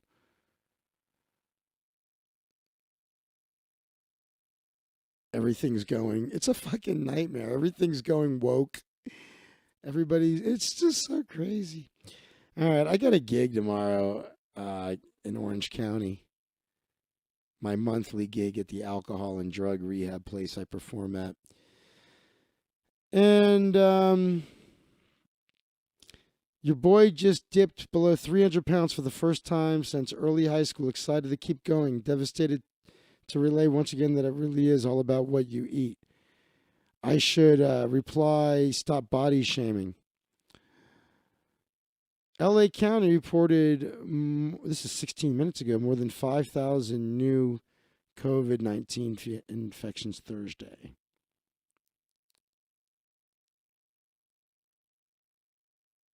Now they're talking about a stay-at-home order. So we just, in the matter of my podcast, we went from curfews at 10 o'clock on Saturday for a month to stay-at-home order. Look at this shit, man. Might go into effect Sunday. Does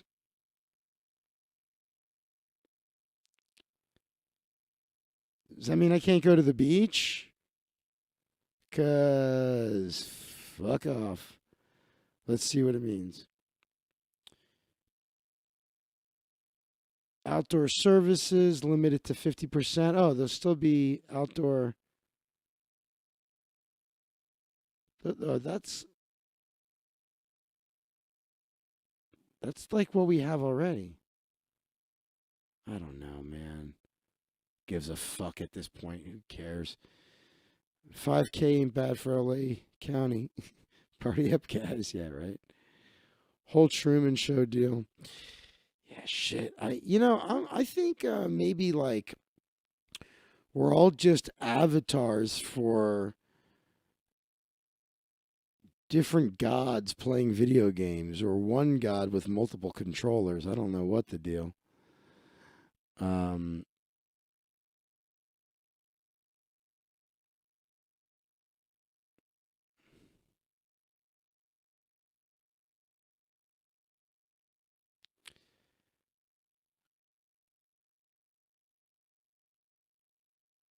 Michigan, look at this. Michigan GOP again reverses course on certifying Wayne County election results. Chef Andrew Gruel? Ugh, what a bad name for a chef. Gruel? What are we eating tonight, master? Gruel for the slaves, of course. Quick summary. The vaccine only works in conjunction with more surveillance, masks at all times, controls on the market. Moderna CEO warns COVID vaccine's not a silver bullet. Public health measures like wearing masks are still needed. It's just never going to fucking end, right? Like...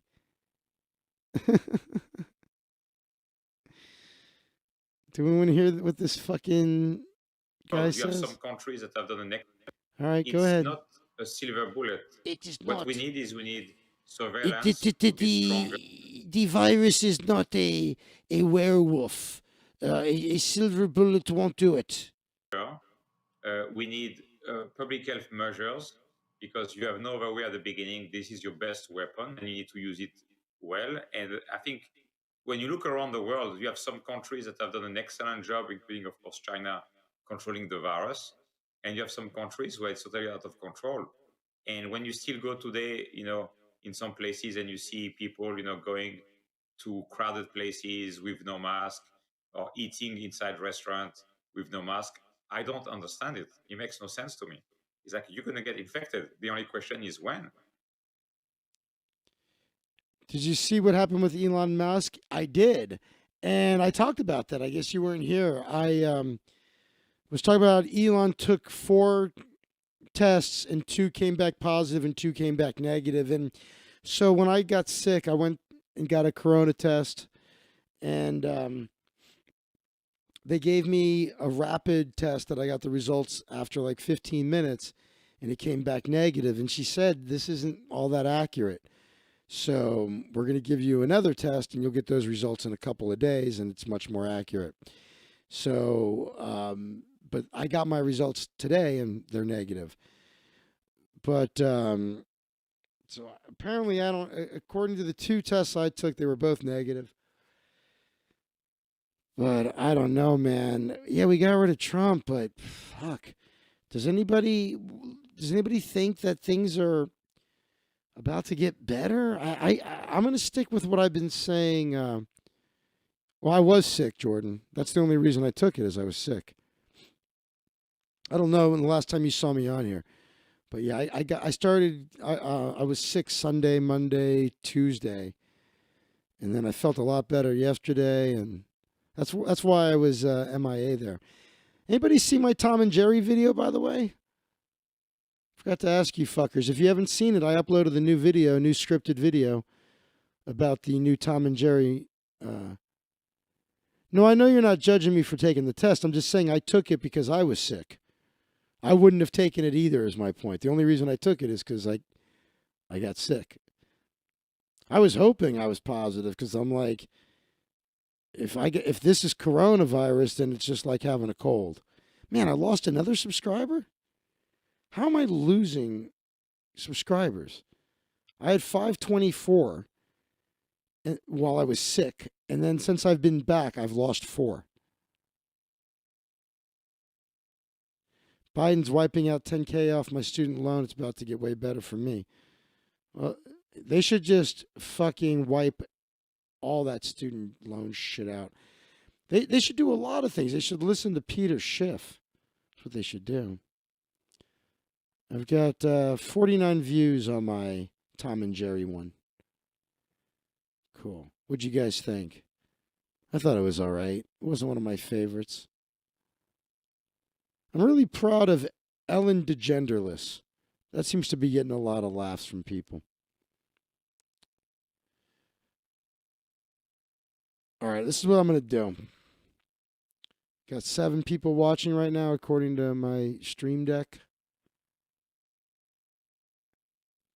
which is different than what my other monitor says, but maybe the stream deck counts me. I got a gig tomorrow, and I have to finish getting ready for it. And I want to eat. I'm all caught up in The Mandalorian, so there's no more Mandalorian to watch, but I'm going to watch the Larry Sanders Show. I'll stick around and do a little more rapping, a little more trending news, try to get some more yucks going throughout the night. But someone's got to fucking either join the fan club, go to zachwaldman.com/fans. I have 14 members. I need 1,000. All right. It's funny, before I got all focused and shit, well, before I go on that, so either join the fan club and become member number 15. If somebody becomes member number 15, somebody new, all right? Fucking not Jordan signing up with a fucking one of his fake names. My show is actually early tomorrow, Jordan. It's not tomorrow night. I do it once a month. I appreciate that, but it's a nothing gig. It's 30 minutes. I do it once a month. It's for like 6 people in a 30-day detox. Every 30 days, it's different people. Well, not all the time. Some people have repeats. But anyway, the point is either become member number 15 or make a donation. Go to zachwaldman.com/PayPal there. Make a donation. And if somebody does that, then I'll go a little longer. I'll check out some more breaking news stories. I'll try to be funnier than I've already been. I just got over being sick, so I'm trying to get the funny back here. But if no one, and that's fine, if you don't want to donate anything, and if you're not a member of the fan club yet, and you don't want to be, that's fine, man. I'm going to go eat. It's fine with me. I wouldn't even mind. I wouldn't even be mad if nobody donates. But what I was going to say is fake names. Jordan, that was just my way of saying I didn't, because I know you had like a couple of friends or relatives that you made them join my fan club. And I'm sure they've never once logged in or seen my show or anything. I didn't really mean fake names. It was just a simple way of saying that Jordan's like the guy that's always paying for dinner and supplying all the weed and booze, and no one's like ever chipping in. And it's like the bill arrives and just Jordan reaches for his wallet and people are like, they're not fake fans. I mean, well, maybe they're members of the fan club. Remember, there was like 2 people. I mean, they're on the bottom there.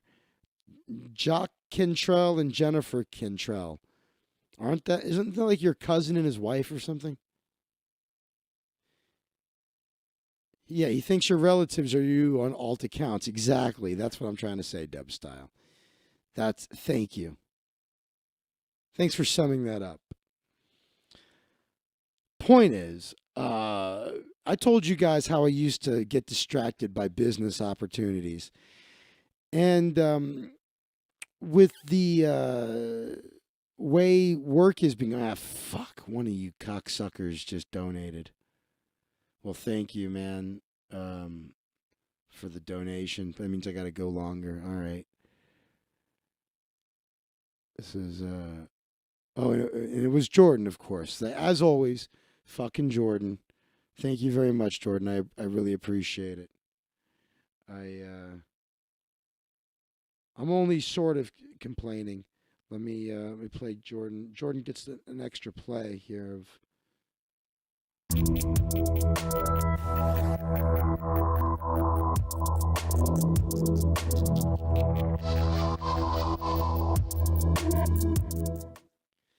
No. I'm gonna go a little longer. I gotta get a laugh out of this before we go.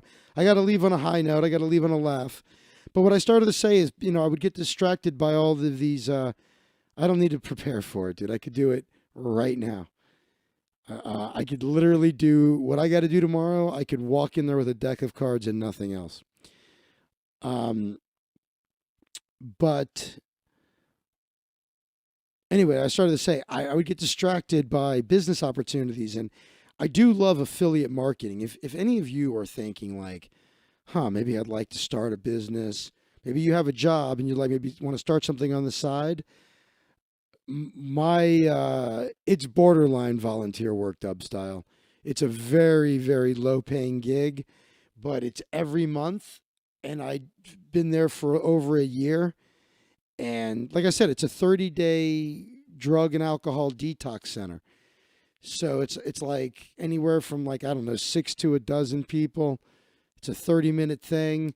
I'm there to like try to brighten their day. Honestly, every time I do it, I leave feeling like $1,000,000 because it's borderline. I mean, I do get paid, but it ain't much, and it's all the way in Orange County. But I got to tell you, man, I'll tell you a little story real quick. This is one of the reasons I love doing the gig. One time I go into the room and there's maybe 8 people there, and I got my magic table set up and, hey, how are you? What's your name? Oh, nice to meet you. Where are you from? Da da da da da. Here, pick a card. Hey, what's your name? Oh, nice to see you. And what do you like to do? What do you? Oh yeah, that's dude. You play guitar. Cool. What's your favorite guitar? Who's your favorite guitar player? Ah, cool. I'm doing this. There's this one black dude, and he's sitting on the couch, and he is fucking arms crossed, and he is fucking fuming mad, man. And I'm like, you could tell he is pissed off. My recollection is he may have even walked in like a minute or two late, pissed off. But this dude was, so I'm just, I'm smiling at everybody and performing, and I don't even know if maybe I asked him his name, but not at first. It was, this dude was like angry at, I looked like he was going to kill anybody at any moment. Then as I get further into it, his fucking arms relax. Then I go into this whole 3-card Monte thing, and then he leans forward on the couch, and he starts smiling. He's got his thumb on his chin. He's laughing. He's like, no way, let me try. He goes, let me try something. He wanted to help with the next trick. And I'm like, yeah, what's your name? Oh, so I do, and by the end of it, he's like the one standing up and clapping the loudest, right? Everybody leaves the room, and he walks up to me, and he says, hey, man, I want to apologize to you. I walked in with a really bad attitude, and I want you to know it was just I'm having a really hard day in here, man. This is tough for me. And I was having a really hard day, and I just didn't want to be here. And he's like, but then you changed my whole mood, and you made my whole day good, man. He's like, you changed everything for me with what you just did. He's like, I've never seen anything like that. He's like, let me ask you something. Would you mind if I gave you a hug? I was like, no problem at all. This is pre-COVID, by the way. This is prior to COVID. He's like, you mind if I give you a hug? I'm like, no problem. Gives me a hug. He's like, thank you, man. He left, and I was like, fuck. What a fucking great gig. And the truth is, man, the people that I'm seeing, they're all homeless. They're all the girls are prostitutes.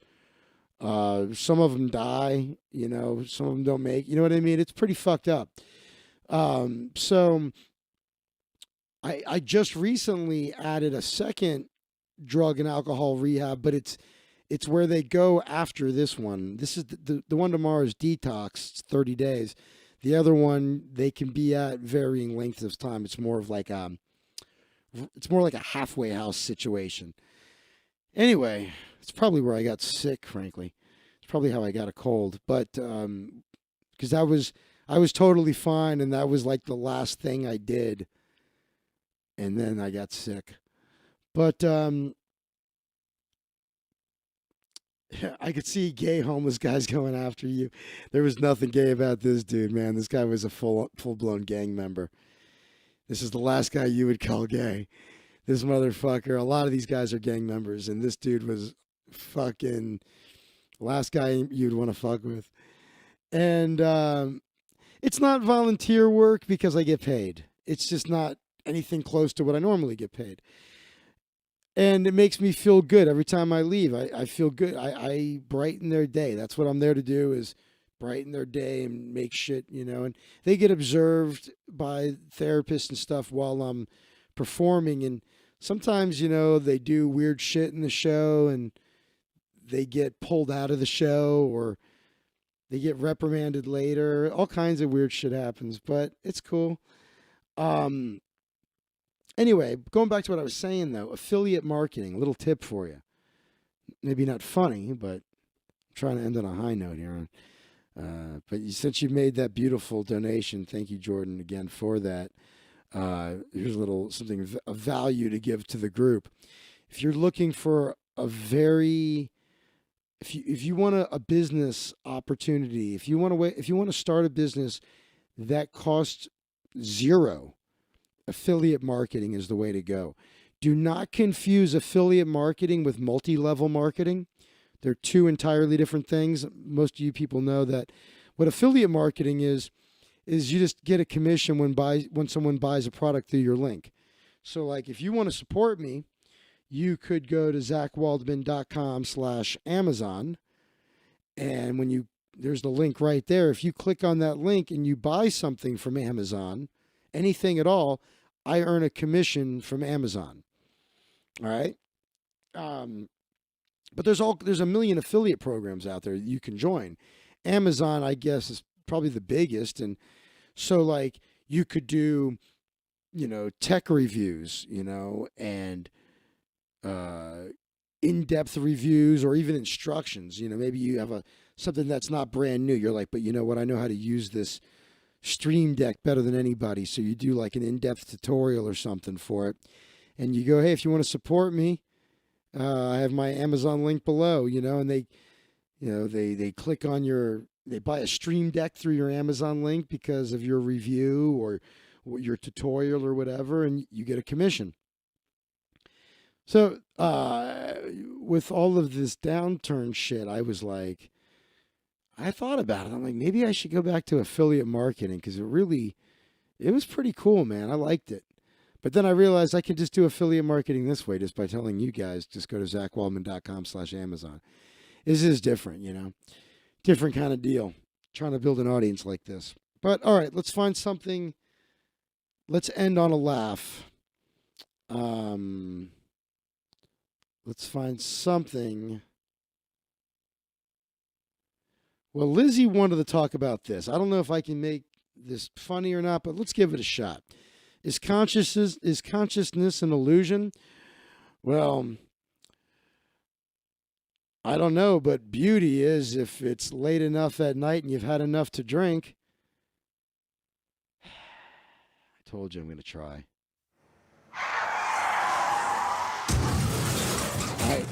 I didn't say it was going to be good. I just said I was going to try for you.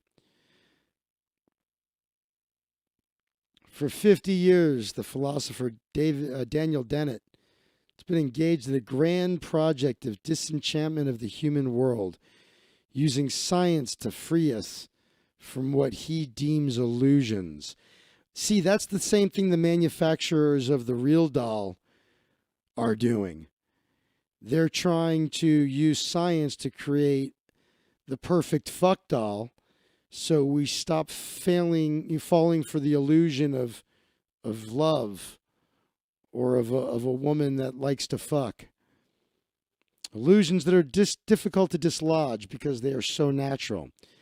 From Bacteria to Bach and Back. What a fucking great title. From Bacteria to Bach and Back. Wow, I like the title. His 18th book, 13th as the sole author. Brian Dennehy presents a valuable and typically lucid synthesis of his worldview. Robots are always down to fuck. That's exactly right. It is supported by the way, Lizzie, I still haven't checked my mailbox. I forgot to. I'll do that. I should check it anyway, right? It's been a while. I got sick. I laid on the couch. I didn't do anything. So, though it is supported by reams of scientific data, he acknowledges that much of what he says is conjectural rather than proven, either empirically or philosophically. Dennett's always Three's Company. He has a gargantuan cock and an appetite for scientific knowledge. One of the best people I know at transmitting and explaining its significance clearly and without superficiality. He writes with wit and elegance. And in his book especially, though it is frankly partisan, he tries to grasp and diffuse the sources of resistance to his point of view. Trying to get a few yucks going through here, guys. Just trying to earn the tip I got. There's no reason for Jordan Palmer to be the only one making donations. You could make a donation too. You would be just like Jordan Palmer. You could become the 15th member of the fan club. I said that because I thought somebody did make another donation because I had an email alert. But nope.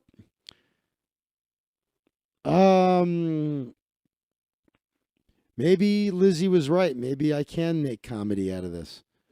She wanted this story at the beginning of the cast. Anyway, he recognizes that some of what he asks us to believe is strongly counterintuitive. I shall explain eventually why I think the overall project cannot succeed. But first, let me set out the argument, which contains much that is true and insightful.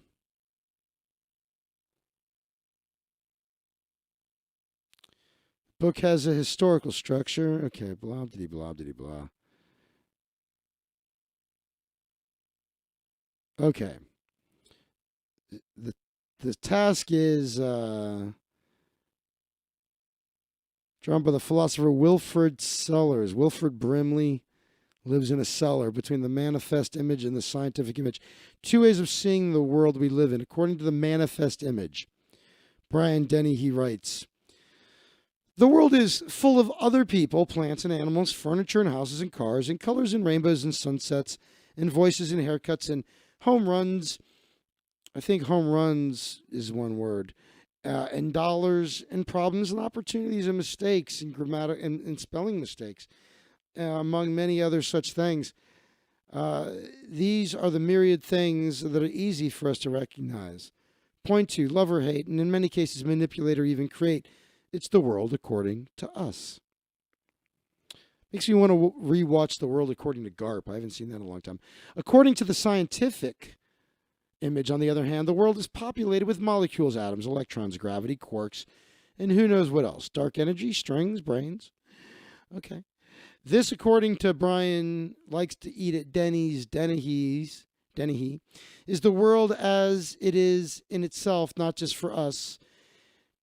And the task is to explain scientifically how the world of molecules has come to include creatures like us, complex physical objects to whom everything, including they themselves, appears so different. We all have our quirks. Wow. The ultimate zing. Not really a zing, but I didn't know how else to reward you. Although that was so bad that perhaps you deserved the car crash. It's just I love you, so I didn't want to give you the car crash. You love puns. You told me that about yourself, though. I shouldn't be surprised. He greatly extends Sellers' point by observing that the concept of manifest image can be generalized to apply not only to humans, but to all other living beings, all the way down to bacteria. All organisms have biological sensors and physical reactions that allow them to detect and respond appropriately only to certain features of their environment. Affordances, Dennett calls them, that are nourishing, noxious, safe, dangerous, sources of energy or reproductive possibility, potential predators or prey. For each type of organism, whether plant or animal, these are the things that define their world, that are salient and important for them. They can ignore the rest. Whatever the underlying physiological mechanisms, the content of the manifest image reveals itself in what the organisms do and how they react to their environment. It need not imply that the organisms are consciously aware of their surroundings, but in its earliest forms, it is the first step on the route to awareness. I don't know what you're talking about. I am so confused. I want to take a nap. What are you doing here, Mexican guy? There's no reason for you to be here. I just want you to know. I'm hungry. I would like to eat some food. Okay, we'll take care of it soon. You know, Walter is still dead. I know Walter's dead. The lengthy process of evolution that generates these results It's first biological and then, in our case, cultural. And only at the very end is it guided partly by intelligent design made possible by the unique capacities of the human mind and human civilization. But as Dennett says, the biosphere is saturated with design from the beginning. Everything from the genetic code embodied in DNA to the metabolism of unitards who have orgasms, to the operation or Connect 4 of the human visual system. Design. See, I'm just making words up again. The lengthy process sounds like a bad night. Okay, let's get to one of his most important claims. Is that most of what we and our fellow organisms do to stay alive, cope with the world and one another, and reproduce, is not understood by us or them. It is competence without comprehension. This is obviously true of organisms like bacteria and trees that have no comprehension at all. Well, it says you, but maybe they just communicate on a frequency that you can't tune into, you fucking pompous fuck. But it is equally true of creatures like us who comprehend a good deal.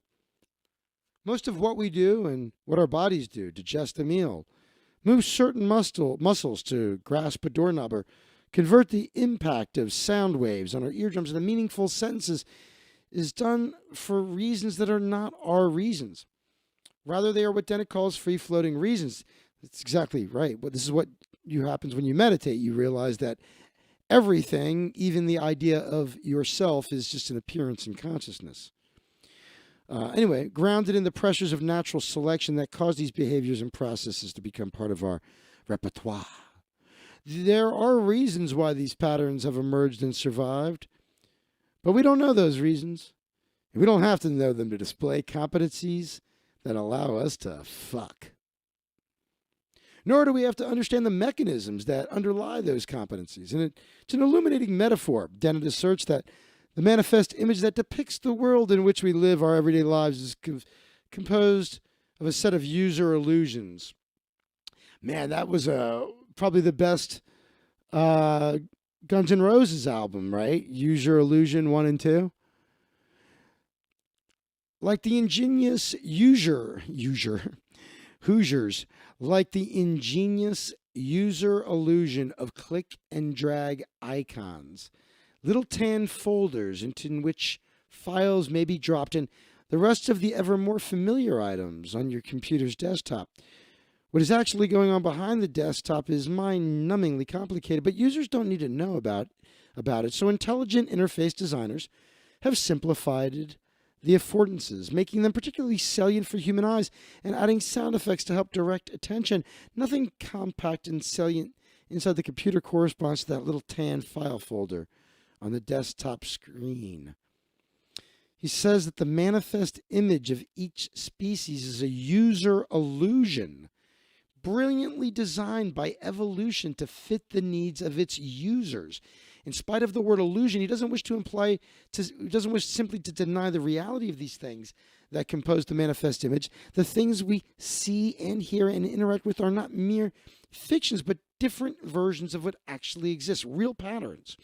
The underlying reality, however, what exists in itself and not just for us or for other creatures, is accurately represented only by the scientific image, ultimately in the language of physics, chemistry, molecular biology, and neurophysiology. By the way, if you ever do DMT, you can look at the circuitry of all of these illusions, of the user illusions. Little hint for you, from me to you. Our user illusions were not, like the little icons on the desktop screen, created by an intelligent interface designer. Nearly all of them, such as our images of people, their faces, voices, actions, the perceptions of some things as delicious or comfortable and others as disgusting or dangerous, the products of bottom-up design, understandable through the theory of evolution by natural selection rather than top-down design by an intelligent being. Darwin, in what Brian Dennehy calls a strange inversion of reasoning, showed us how to resist the intuitive tendency always to explain competence and design by intelligence, and how to replace it with explanation by natural selection, a mindless process of accidental variation, replication, and differential survival. As for the underlying mechanisms, we now have a general idea of how they might work because of another strange inversion of reasoning due to Alan Turing, the creator of the computer, who saw how a mindless machine could do arithmetic perfectly without knowing what it was doing. This can be applied to all kinds of calculations and procedural control in natural as well as in artificial systems, so that their competence does not depend on comprehension. Brian Dennehy's claim is that when we put these two insights, I'm going to keep doing that because I think it's funny. When we put these two insights together, we see that all the brilliance and comprehension in the world arises ultimately out of uncomprehending competences. Hold on, I got to start this again. All the brilliance and comprehension in the world arises ultimately out of uncomprehending competences compounded over time into ever more competent and hence comprehending systems. This is indeed a strange inversion, overthrowing the pre-Darwinian mind-first vision of creation with a mind-last vision of the eventual evolution of us intelligent designers at long last. And he adds, Turing himself is one of the twigs on the tree of life, and his artifacts, concrete and abstract, are indirectly products of the blind Darwinian processes in the same way spider webs and beaver dams are. This is fucking pretty interesting.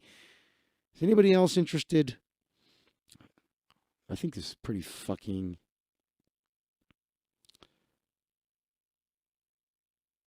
All right, this goes on for quite a ways, so I'm going to tap out of it. I would like to see Rogan have this guy on. That's a long article. Oh, man. I hope you enjoyed that, though. I think I must have gotten a laugh or two. She got to throw in a pun. Lizzie did. Fucking...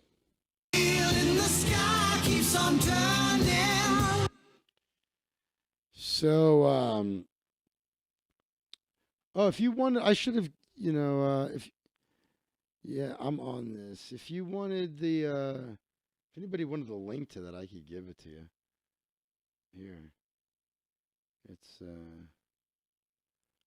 by the way, I already kind of thought consciousness was an illusion before. There's the link if any of you fuckers want to read the whole thing. Lizzie with the win for tonight's stream. Absolutely. 100%, 1,000%. So, guys, again, I do appreciate the donation, Jordan. That's very nice of you. I got all excited because I had 1 week of gigs and paid my bills, but now I'm back to Fucksville with no any kind of whatchamacallit, stimulus coming. Oh, here's, what I was talking about with the affiliate marketing, man, was like,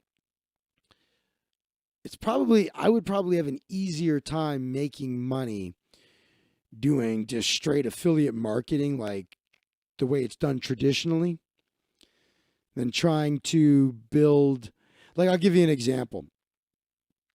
Many years ago, I used to have a website called IHaveTheBestLife.com. And it was like a self-improvement website. It was a membership. You paid like, I don't know, $50 a month or something like that.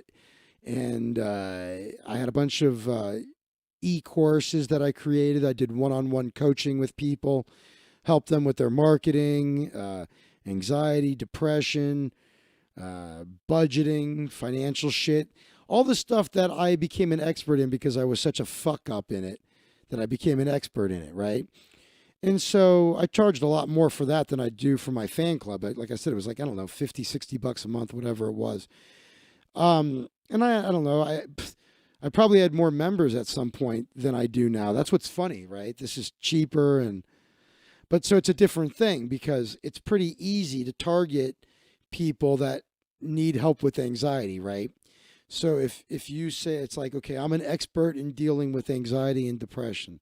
I know a lot about it. I spent a lot of time in therapy and dealing with it, and I still use all the tools that I learned to deal with it, right? So I could easily create a course on how to deal with anxiety and depression and then, charge however much for the course. And then I could take out ads targeting people that are looking for information on anxiety and depression. So same thing with affiliate marketing. It's easier to do if you're going to do something like, let's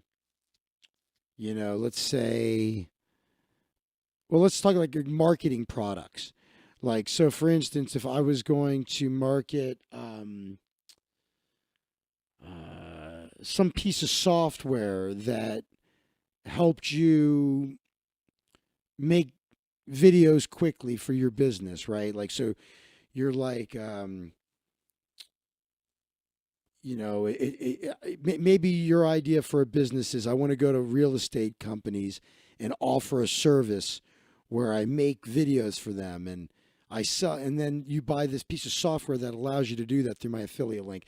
In other words, there's the world of internet marketing that by going niche in affiliate marketing, it's easier to make money. So like right now, I'm not niche at all, right? I'm trying to fucking find people that find me entertaining. It's a different thing, right? So it's like I'm trying to create content that people find entertaining and then them going, okay, I'm going to support this guy because he's entertaining. I mean, I listen to plenty of other comedians' podcasts that are worse than mine, but it's by people who are way more famous. And I look at how many people they have on Patreon. I'm like, holy fuck nuts. And so my point is, if you choose a niche and you do affiliate marketing, it's a lot easier than what I'm doing, which is using it to like say, hey, if you want to support me, use my affiliate links. I have other ones besides Amazon. If you go to zachwaldman.com/fans, there's other links there that are not Amazon links. Like Thrive Themes is my number one favorite software suite for designing a WordPress-based website. And so I have an affiliate link for Thrive Themes, for instance. Nug Club, the cannabis club where, you get a box of weed every month. That thing, I have an affiliate link there. So if somebody uses it, I get a commission from them. My brother is in marketing. He's got affiliate marketing with a language course. Yeah, so you could use it both ways, right? So the first course I ever created was a course for magicians on how to become a restaurant magician. So I created the course, and I still sell it. It's $154. And but when I first launched it, which was close to 20 years ago, I was selling it directly, but I had affiliates. So in other words, I was telling people, hey, I have an affiliate program. If you recommend my restaurant course to other magicians, if they buy it, I'll split it with you. You get a 50% commission. And so the reason affiliate marketing exists, it's basically like a sales job. It's just a digital way of doing sales. And so if you have a product to sell or a service, you can start an affiliate program and basically the whole world is potentially a sales rep. It's hard to do with my magic business. I've experimented with it. In other words, it's a little tricky. I think I could do it, but like if I sent out, if I created an affiliate program for corporate events and I said, hey, if you know anybody that's having a corporate event, use this link, and if they hire me, I'll give you a 20% commission, right? And so it'd be like, all you have to do is recommend me and make sure they use this link, as long as they use that link. So I could do it, just a little bit trickier for a whole bunch of reasons. But for other things, though, for selling a product, like if you're selling, fucking anything, really, if you're selling a piece of software, then you should start an affiliate program because, there's professional affiliates and they go, you know what, this is a good program. If they believe in the product and they like the commission structure you're offering, you can get one of these super affiliates to join your program and start pushing your product. By the way, I mean, that's essentially how Amazon was built.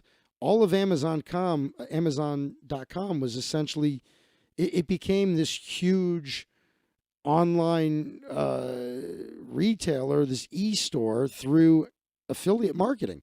That's what built it, was being able to have, an army of people earning commissions for recommending products on it. A lot of people don't know that. Yeah. By the way, I'll tell you another company that exploded due to affiliate marketing. I bet you don't know this one, unless you've been around a long time and know this kind of shit. PayPal. When PayPal was brand new, you didn't even have to sign up as an affiliate. It was automatic. It was like, oh, welcome to PayPal. Here's a link. If you refer somebody using this link, you'll get $5. And this was in the early days, and there were affiliates that fucking got rich doing that. There were people who made tons of money because they were like, oh shit, I get $5 per referral. And they, back then it was a lot easier to build an email list. They'd have a list of millions of people and they would just blast it. This is the greatest way to pay for things online. It's safe, it's secure, it's PayPal. They click on the link and they would get $5 commission fees. So yeah, PayPal was built on affiliates. Amazon was built on affiliates. That's right. Elon Musk did create PayPal. That is correct. But it was marketed. He used affiliate marketing to market it, is my point. That was the marketing tool he used. Were those $5 referral? I still remember it was $5. All right, so I'm really gonna go now because I do have to iron a shirt and put a few props together. Oh boy, Lizzie, I'm sorry, Lizzie. I have to do it.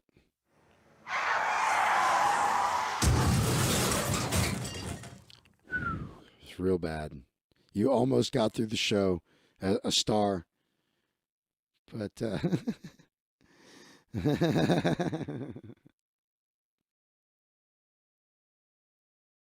All right, everybody.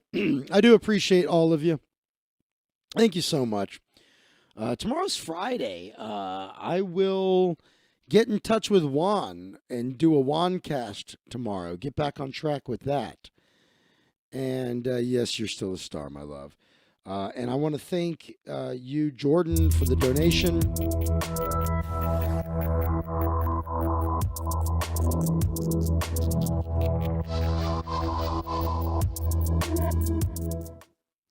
And of course, Lizzie, for all you do. OFC, what does OFC mean? One fucking cunt. The wheel in the sky keeps on turning. Of course, okay. Gotcha. And so yeah, we'll do a Juan cast tomorrow. Try to do it on the earlier side because of the time difference. So maybe 7 p.m. Pacific Standard Time, somewhere thereabouts. Oh, fuck. That's what I forgot to do tonight. I have a bar bet I was going to add to the fucking... I keep promising that. I knew I forgot something today. I did everything else I promised. All right. I'll see you guys tomorrow with Juan, assuming he's available. I love you all more than chocolate cake. I will play you out with the good Reverend Carl. Again, thank you for your support. Thank you for everything you do. And there's no reason, my friends. There's no reason to... make sure, by the way, you hit that subscribe button, that thumbs up if you didn't do it. And there's really no reason to not join the fan club. ZachWaldman.com/fans. There's a lot of value in there, I'm telling you. The bar bets alone, you'll get enough free drinks to pay for your membership. All right. Here's your Reverend Carl for you. See you guys. Love you.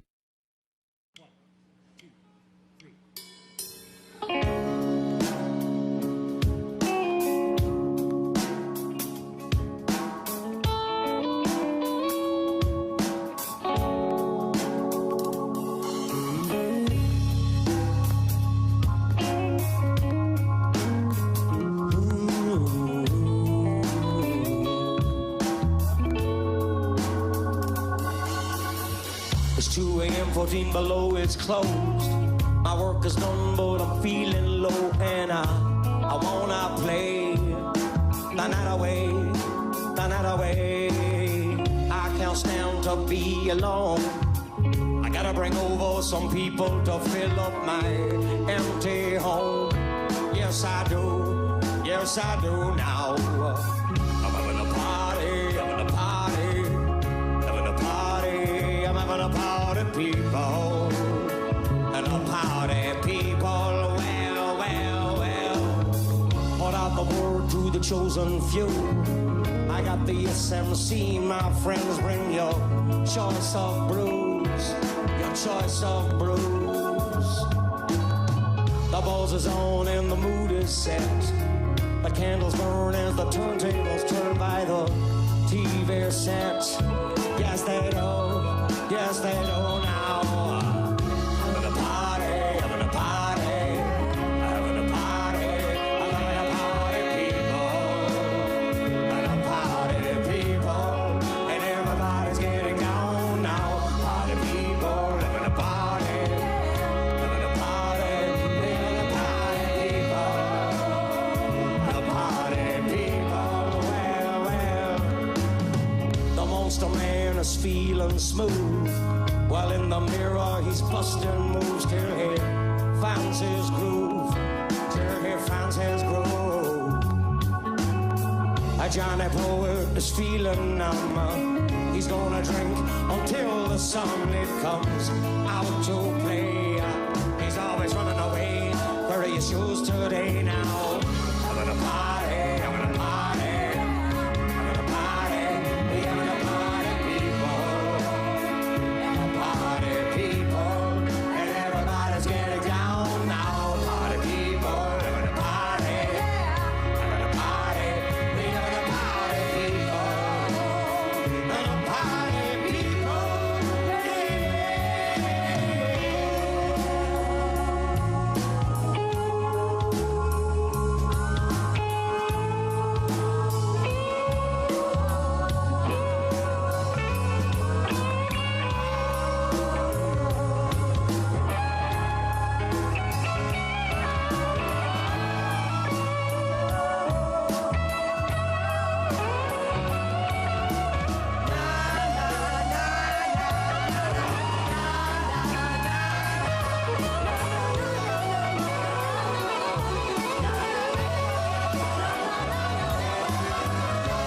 Texas having plenty of fun.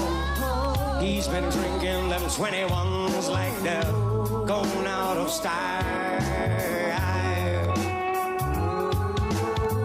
A jungleberry is scabbing tabs. He'll smoke all the weed you have if you let him away with it. I let him away with it. I let him away with it. Away with it. Away with it now. Having a party. Having a party. Having a party. We having a party, people. And a party, people. And everybody's getting down now. Party people. Having a party. Having a party. We having a party, people. A party, people. Well, well. Reggie Love is dressed in plain. He'd like to bop the night away, cause he's come a long way from that Ventura County. Girly girl by the telephone. She's been waiting on a man to call so she can share her love, share her